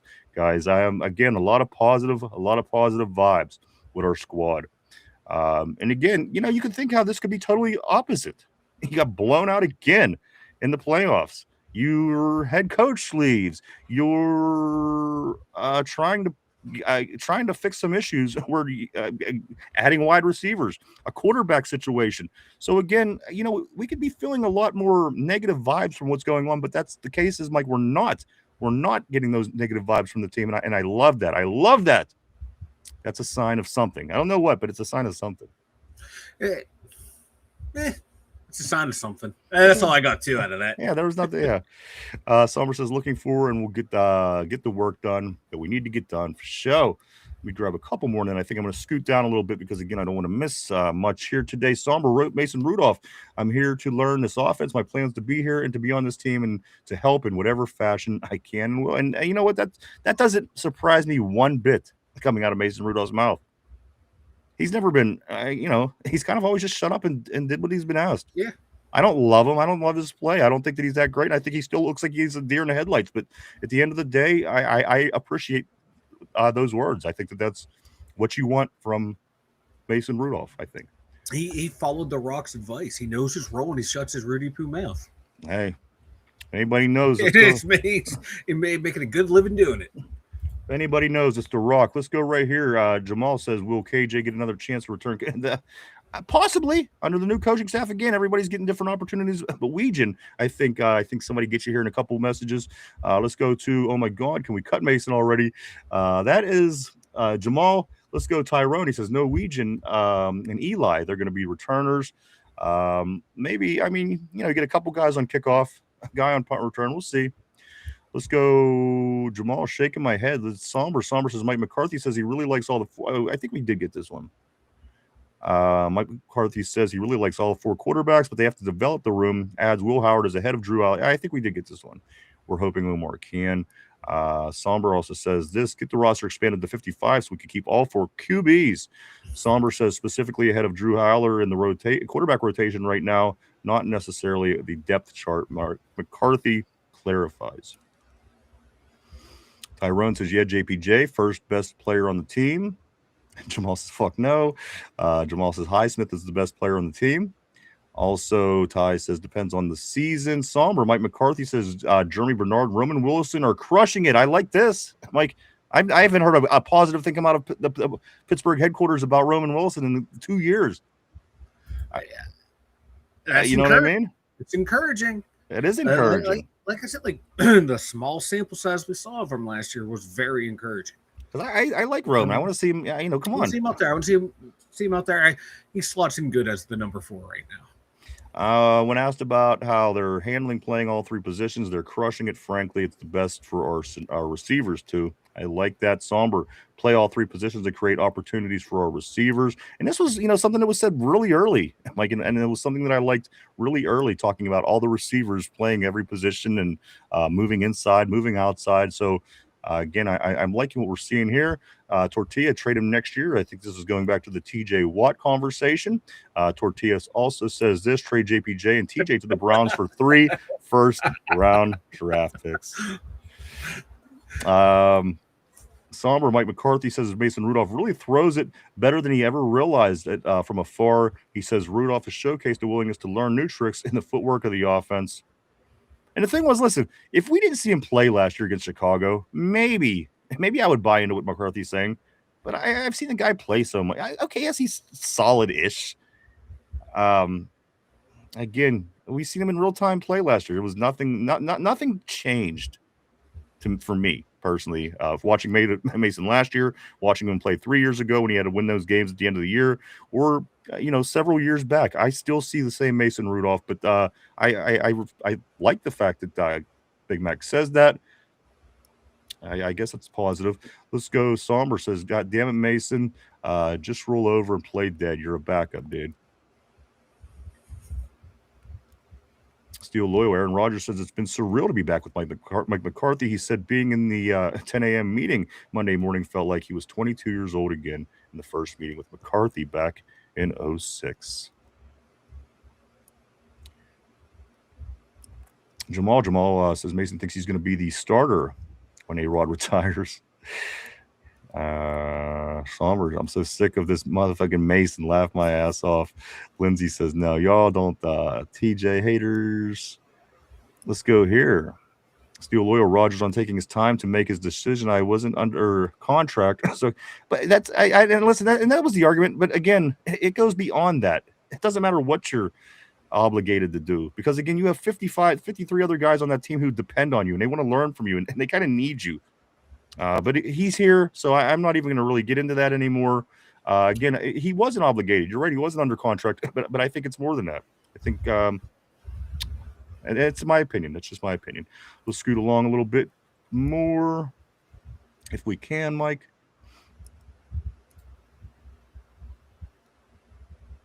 Somber says this. Mike McCarthy says, well, Howard is wired the right way, and he really jumped onto his radar from afar when he watched him throughout Ohio State's national championship run. He's got excellent wiring. I don't know, and I'm going to be honest with you, and I'm not going to badmouth Will. I'm just going to say I remember a really stupid play that Will Howard made in a big game against Oregon that year. It was the end of the game, Mike. It came down to it, and he something with the clock. He should have known something. He either threw it when he. I don't remember what the exact was, but that's what I remember. Hopefully, there's a lot more to the kid than what I remember because again, that caught my attention when it happened. I can't give you much detail about it, when it was. I remember it was against Oregon, and I remember a very dumb Will Howard play. Mike, he really fucked up and lost him the game. He lost him the game on that particular play. So I hope he got the wiring right. Because I just think NFL defenses are going to be a little bit better than Oregon. Yep. I'm just saying. Yep, I agree. Right here, Tyrone. I see a good year for TJ this season. Absolutely it will. Absolutely, because it's the last 2 years kind of went the way they would. So if TJ spikes and has a good year, there's reason to change our tune. But if it continues to kind of stay stale or go down, it's going to be a whole conversation. No two ways about that. Jamal, he says this. Big Mac lame as hell for that. Also, Jamal says, TJ's done, son. I see Jack Sawyer starting by the end of the season. Hey, what's up, Kenneth? Always great seeing Kenneth on the board. He says, hey, guys, my man, Kenneth. Steel Loyal, somber teamwork makes the dream work, baby. Dumb take. Lindsay says, TJ for life. Ty says, somber. Patrick Graham is a true 90s hip-hop head, and so am I. So I love Pat. See, that's what I'm saying. Every day, Mike, I read more about Patrick Graham. I like him a little bit more. I love 90s rap. That's what I grew up with. Let's go. That's my jam when I listen to rap. Let's go here to Somber. He just got like 10 points in my book. Steel Loyal, he says, Patrick Graham making the Jits listen to Tupac. That's a dub. Tupac was great. It was my favorite. It was my favorite rapper all the way for many years, even after he died. Let's go to Steel Loyal. Aaron Rodgers says, yes, this is his last year. Love that era of hip-hop, Aaron Jade. It was the best. It was the best. Because even, listen, people that love rap now, they always go back and talk about how great the stuff was in the 90s. They recognize. Because it was a whole thing. Dude, like you and I have talked about this numerous times off air. The rap and like the rock music of the 90s, it was like a perfect blend. Everything was great. No matter what genre of music you like, that 90s era was just perfect. And if you liked both of those big genres, it was perfect.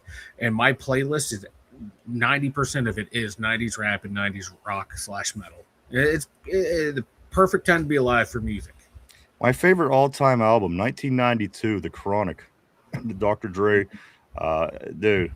Yep. Still to this day is one of my favorite albums of all time. And then 93, Snoop came out with Doggy Style the very next summer, and it's up there as well with the Chronic, my favorite, Chronic 1. Let's scoot forward a little bit. Somber says mainly East Coast. Yeah, I was more of a West Coast hip-hop guy when it comes to rap. I mean, the East Coast had the Jay-Z's and the Nas's and the Mobb Deep and Wu-Tang. I like Wu-Tang a lot. But West Coast, man, back in the 90s, that's where it was at. Let's go to Somber. Somber says Patrick Graham doesn't want to listen to that stuff at practice. He's trying to get the guys to like his music. Haha. Tyrone says this. TJ 15 sacks mark my word at Lindsay. Lindsay says, yep, you know it. Now what I'm going to do, Mike, I'm going to scoot ahead just a little bit here on the board. I don't want to, again, I hate missing any messages, I do. I will read them all, but I'm going to come right here to Somber right here at 1440. Mike on the board. Apparently Hurts either skipped or didn't get invited to A.J. Brown's wedding. Yeah, Brown is a Patriot for sure. Steel Loyal says, yeah, Somber echoed me. Let's go right here to Jamal. Jamal says this question: when was the last time a white returner took one to the house? Go ahead, Mike. I got the answer. Oh, look at this. 2024, Charlie Jones. All right. I got to be honest with you. I don't see any black or white guys returning them too much anymore since they changed the kickoff rules. Hey, we got one. I had to post it for us. Okay? Team White. Wait, that didn't sound right. There you go. Let's go here to but good question. I'm kind of sad I didn't think of that one myself. Lindsay says, hell yeah, Roman, wide receiver 1. Jamal says, after asking the questions, there was crickets. Mike, I have to for Jamal add crickets if my board would let me. I get a little stuffed up. It'll start probably like when I'm talking about something else. There you go. I'll be talking about like titties or something, and all of a sudden this thing will start chirping on me. Let's go a little bit here forward. Lindsay, keep it up. Tyrone says, let's go down. Lindsay says, that's my dumb take. Like your TJ one. Somber, wait, what did I echo? The AJ Brown thing? That's Steel Loyal. I missed it, Somber said. Oregon is what Somber is saying. Tyrone, yeah, he slid too late, but it was okay. He blew them out of the water when it mattered most. That must be, yeah, that's what it was. He was running out of time, and he thought that he had a timeout maybe, and he still slid, and it lost the game. That's definitely what I'm thinking of. Steel Loyal says, no, the 4-quarterback McCarthy comment. Somber says, yeah, I missed it. Just spamming copy pastas. Let's go Steel Loyal. Steel Loyal says, laugh my asses. I'm trying to post the ones you don't. That's why I said teamwork makes the dream work. Charlie Jones, there it is. Mike got the answer. The last white guy to return a kick. Was that a punt return or a kick return, Mike? It was 99-yard kick return, and then before that we had a Julian Edelman, and before that a Cooper Kupp. Those were the 3 that I found on Google. Well, Kupp and Edelman don't surprise me. What the hell was a Charlie Jones? I know, right? When I saw Edelman, I'm like, come on now. We had one after that. It doesn't even Charlie like, Jones. It doesn't even sound like a white guy, Charlie Jones. Charlie Jones sounds like he should be like some obscure dude in the House of Representatives. That's just there. Are you sure he's white? That's what Google said. I'm trusting Google. All right. There you go. Hey, come on. How many black guys you name know Charlie Jones? I know millions of Joneses that are black guys. But Charlie? I know a lot of black people. Yeah, absolutely. But Charlie Jones? All right. Not together. Okay. All right. You're on to me. All right. Now, if it was Charlie Carter, Charlie Washington, I would have double checked. But I don't know. But let's move on. Let's go right here. Jamal says, that actually made me feel a lot better about Weegan. Somber says this. He says, or Steel Loyal says, Somber, Shefty, and Steel Rappaport reporting for duty. You guys are the best. You guys are on it. I'm finding this stuff too. Then I look at the board and you guys got it all. So I'm just sitting here with a thumb up my ass. Which is no different than any other day. Somber Chronic is a good. Absolutely, dude. I just listened to the last track the other day, Stranded on Death Row. It's got like all different kind of rappers. It's got Bushwick. It's got the Lady of Rage. So many different rappers. I love it. Again, easily one of my top 3 all time. Let's scoot down just a little bit more here as we are rounding third on the show. Steel Loyal says Cooper DeJean returned one too. Did he return a kicker? Was those? I know he returned interceptions. But you could very well be right, Steel. I don't know. Jamal says that is true. You don't see too many. You don't. They set it up that way. The way the kickoffs is. I mean, realistically, Mike, I don't know how many there's been, but I'm sure that you could count on one hand how many kickoffs been returned for touchdowns with this new kickoff. Yeah. You just don't see it. You don't see it anymore. The kickoff returns. The big ones, anyway. Yeah. Let's go right here, Tyrone. I'm about to drive in the rain. This is BIA again, guys. Be safe. Yeah, like I said, I was watching my stream for the Pirates last night, and they had a huge storm. As a matter of fact, they cut him off, and so anybody, I do know that we're experiencing storm cells across the country, so do be careful wherever you may be. Let's go down here to Somber, where he says, dude, yes, De La Soul, Outcast, Tribe Called Quest, Goody Mob, Q-Tip, Queen Latifah. Dude, these are, listen, and I got to be honest with you, I think about 1, 2, 3. I think about 6 of those. 6 of them, 4 or 5 of them. Did you say 6? Let's see. 1, 2, 3, 4, 5. I got mostly all those from the Columbia House free CD program. Remember, they would send you with the little stamps and stickers, and you pick them out and send them a penny. It was like 13 or 12 CDs for a penny, and you get the 13th for whatever. Dude, I got De La Soul there. I got at least one Outcast there. Tribe Called Quest, Black Sheep. Dude, that Columbia House was my shit. Columbia House was the jam. Like, that's how I got like a lot of my rock stuff. And yeah, fuck yeah, that shit was great, man. Yeah. Oh, that's a lot of good music putting on there too. God damn. And now I know what I'm doing after the show. And now with Christophus, he's saying like, now these guys, okay, so there's a difference between the Black Sheeps and again, we're not going to go on and on, but Christophus is also talking about another group of rappers, your Tupacs, your Notorious B.I.G.s, your Nas's, your Jay-Z's, your, so it was, they were just more popular for whatever reason. Again, all these other guys, though, Outkast, a lot of people still listen to Outkast. I'm going to continue on, but I love everything these guys are putting up. This is my first 20 years of my life, heavily. Let's go here. Tortilla, I brought Mark Caboli a vibrating Snickers bar, a vibrating Snickers bar, so his ass is satisfied. Mike, of course, we do know that Caboli is the one that eats with his ass open. We remember that here on the show. Also, if that's an if you know, right? Oh yeah, it is. Somber man, the good old day. Yeah, you ain't kidding. I used to love this. I used to just chilling, listening to good music, man. Trying to get the bass to see if you could get it to thump as much as you can on your little stereo that's on the dresser. Everything you can to try to get the bass to bump. Steel Loyal says I'm old, but I don't know if I'm that old. Mike, you are old. You old, brother. Mike, you are old, but you're not old enough to get out of doing the the website. Why don't you tell everybody about the website? The twodumbyinzers.com. Check it out, everyone. We got the merch store over there if that's your thing. We got all the links around in social media over there. And we got your Steelers news, your NFL news. Check it out at the twodumbyinzers.com. People in my high school wanted to beat me up because I listened to a lot of rap music, because it was more white kids, and when you have all white kids, and anywhere you go, you have all of one thing. Things kind of get a little screwy, but I definitely had people who wanted to beat me up because I listened to rap. Me and a couple of my buddies probably listened to rap more than anybody else in the whole entire school at the time. Caused us some problems, but you know what? Fuck that. I didn't change my shit, man. I loved it. Let's do scoot along here to Jamal, Lauryn Hill. Absolutely, Lauryn Hill. Come on. The Fugees. Still Loyal. Now that's a segue, Ryan.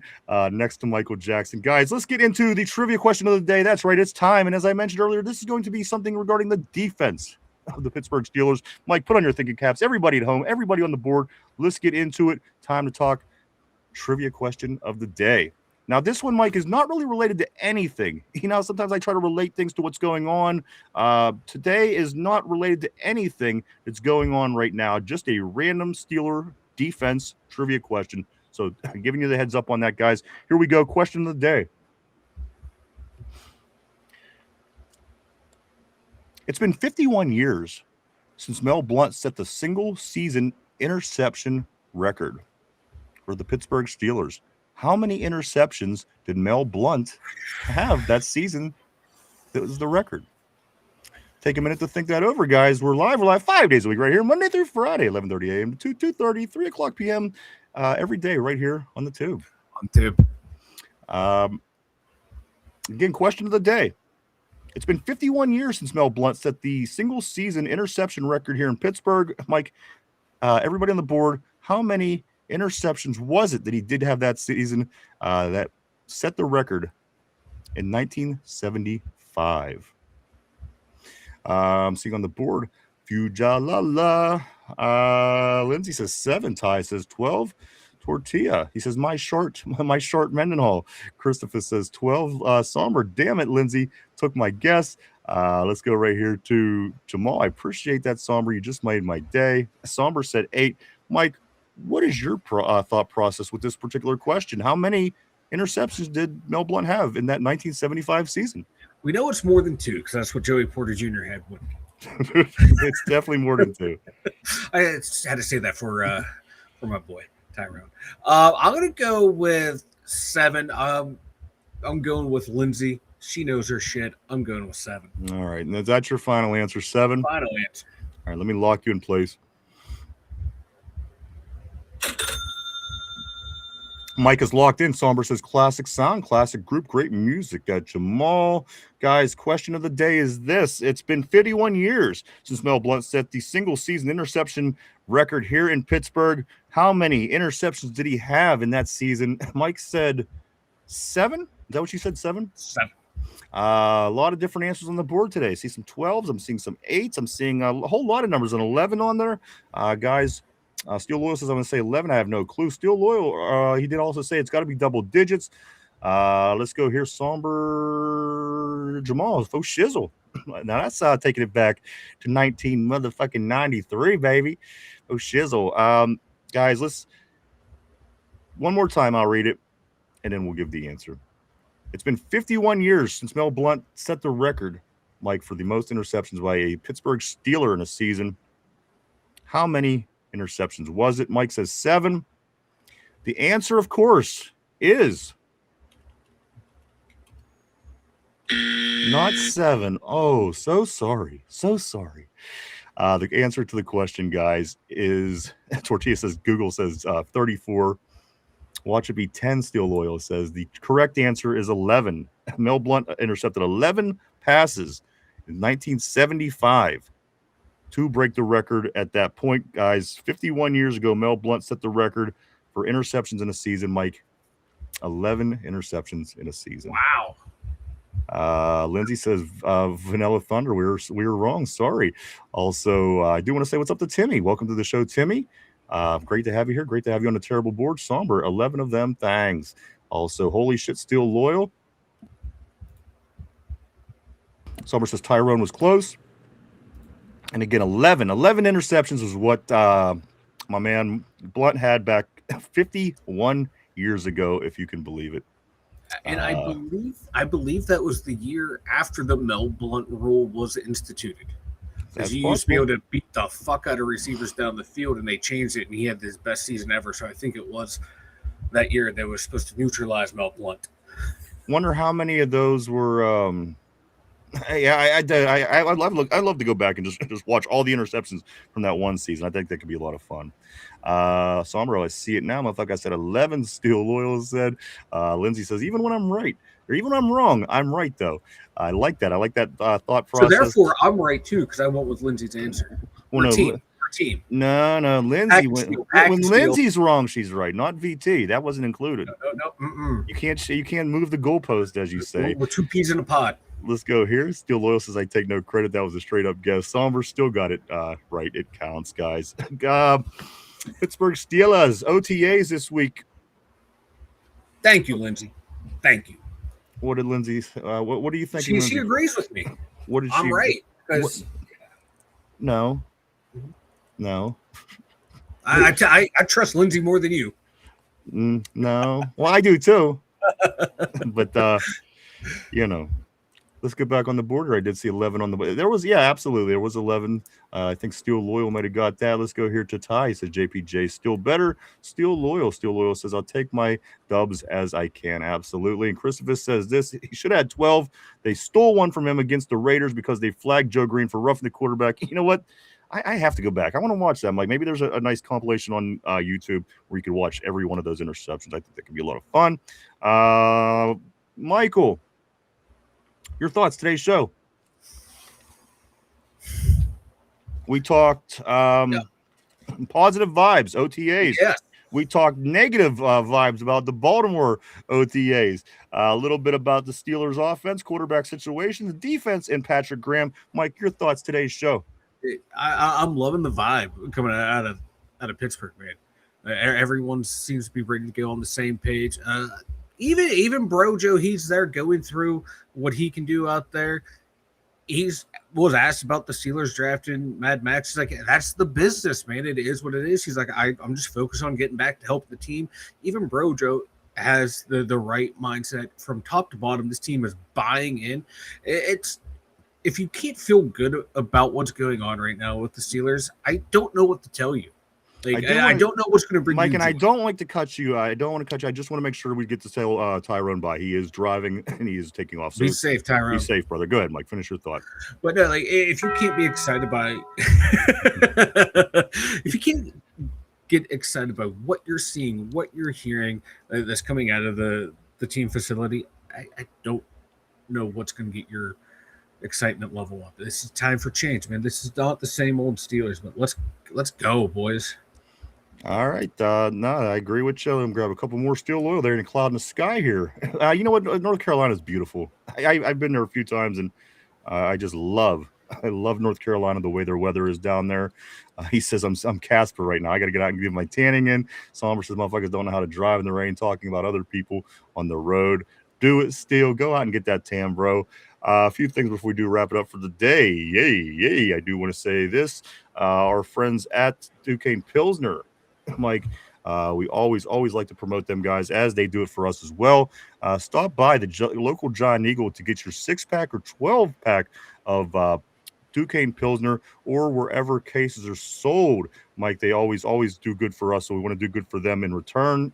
Get yourself some Duquesne Pilsner, or even if you don't drink that much, go and check out their social media, hit the like button, follow, all that kind of fun stuff. It all helps out. With that being said, Mike, we always have Duquesne Pilsner here in the studio for whatever comes along. And it says right on the can, grab a Duke. Grab a Duke. Also, Mike, I do want to say this. Check us out also on the social media. We're Facebook, formerly known as Twitter, Instagram, Threads, even TikTok. Swing by, hit the follow button. Keep what's going on with the Two Dumb Yinzers on a day-to-day basis. And finally, if you haven't yet, do hit the like button down below. Hit the like, the sub, even leave a comment. Share, all that kind of stuff does help in the algorithm, guys. We appreciate it all. Thank you so much. We'll be back tomorrow. Do it all over again. Like tomorrow's Thursday, and we're working on getting the reaction video for tomorrow as well. So that'll be something to look forward to. And again, a little bit of a surprise on Friday as well. I've been working on something. So we hope to see everybody for the rest of the week. Again, we'll be back tomorrow at our regular time to do it all over again. Before we do go, I do want to say thank you so much to everybody for coming and hanging out and checking us out today. We appreciate each and every one of you. We truly, honestly do. We wouldn't do it without you. Thank you so much, everyone. I want to say thank you to everybody on the board. You guys always keep the show interesting, and you are the lifeblood of this show, as the show does ride on your every Steeler word, guys. We thank you. We couldn't say thank you enough. We appreciate everything. Thank you to everybody on the board and everybody that's at home or in the gym or at work or in the car, or Ty, pay attention to the road while you're driving, for crying out loud. We want to thank you too, guys. You guys all it's the teamwork that makes the dream work. Something that I heard today on the board. So I'm going to go with that. Thank you so much. We'll be back tomorrow at our regular time to do it all over again. Lindsay and Mike, Lindsay says I'm always right, and Mike is never right. I agree with that. I couldn't agree more. Gang, my man, all the way to Jamal, all the way down in Texas. I hope things are going good for you down there, sir. Take care, Aaron, Jade, Lindsay. We thank you so much. Everybody else on the board, if I missed anything, I do apologize. I will get back into all the messages today. I always thought steel was black, is what Jamal was saying on the board. Lindsay says it's rainy here, no sun in the sky. Can't find it anywhere. Tyrone is like the Undertaker, but his entrance is the Taco Bell bell. I love it. Guys, thank you so much. Everybody, you're awesome. We love you guys. We'll see everybody tomorrow. Have a safe day. If it's nice, if it's raining, whatever the case may be, stay safe. We'll see everybody back here tomorrow for the Thursday installment of the Two Dumb Yinzers. We hope to see everybody then. Have a great day. For Chop 4, Derpy 4, RB 4, Finch 4, Mike, and for myself and the Two Dumb Yinzers. Have a great day. Have a great hump day. We'll see you tomorrow. Bye-bye.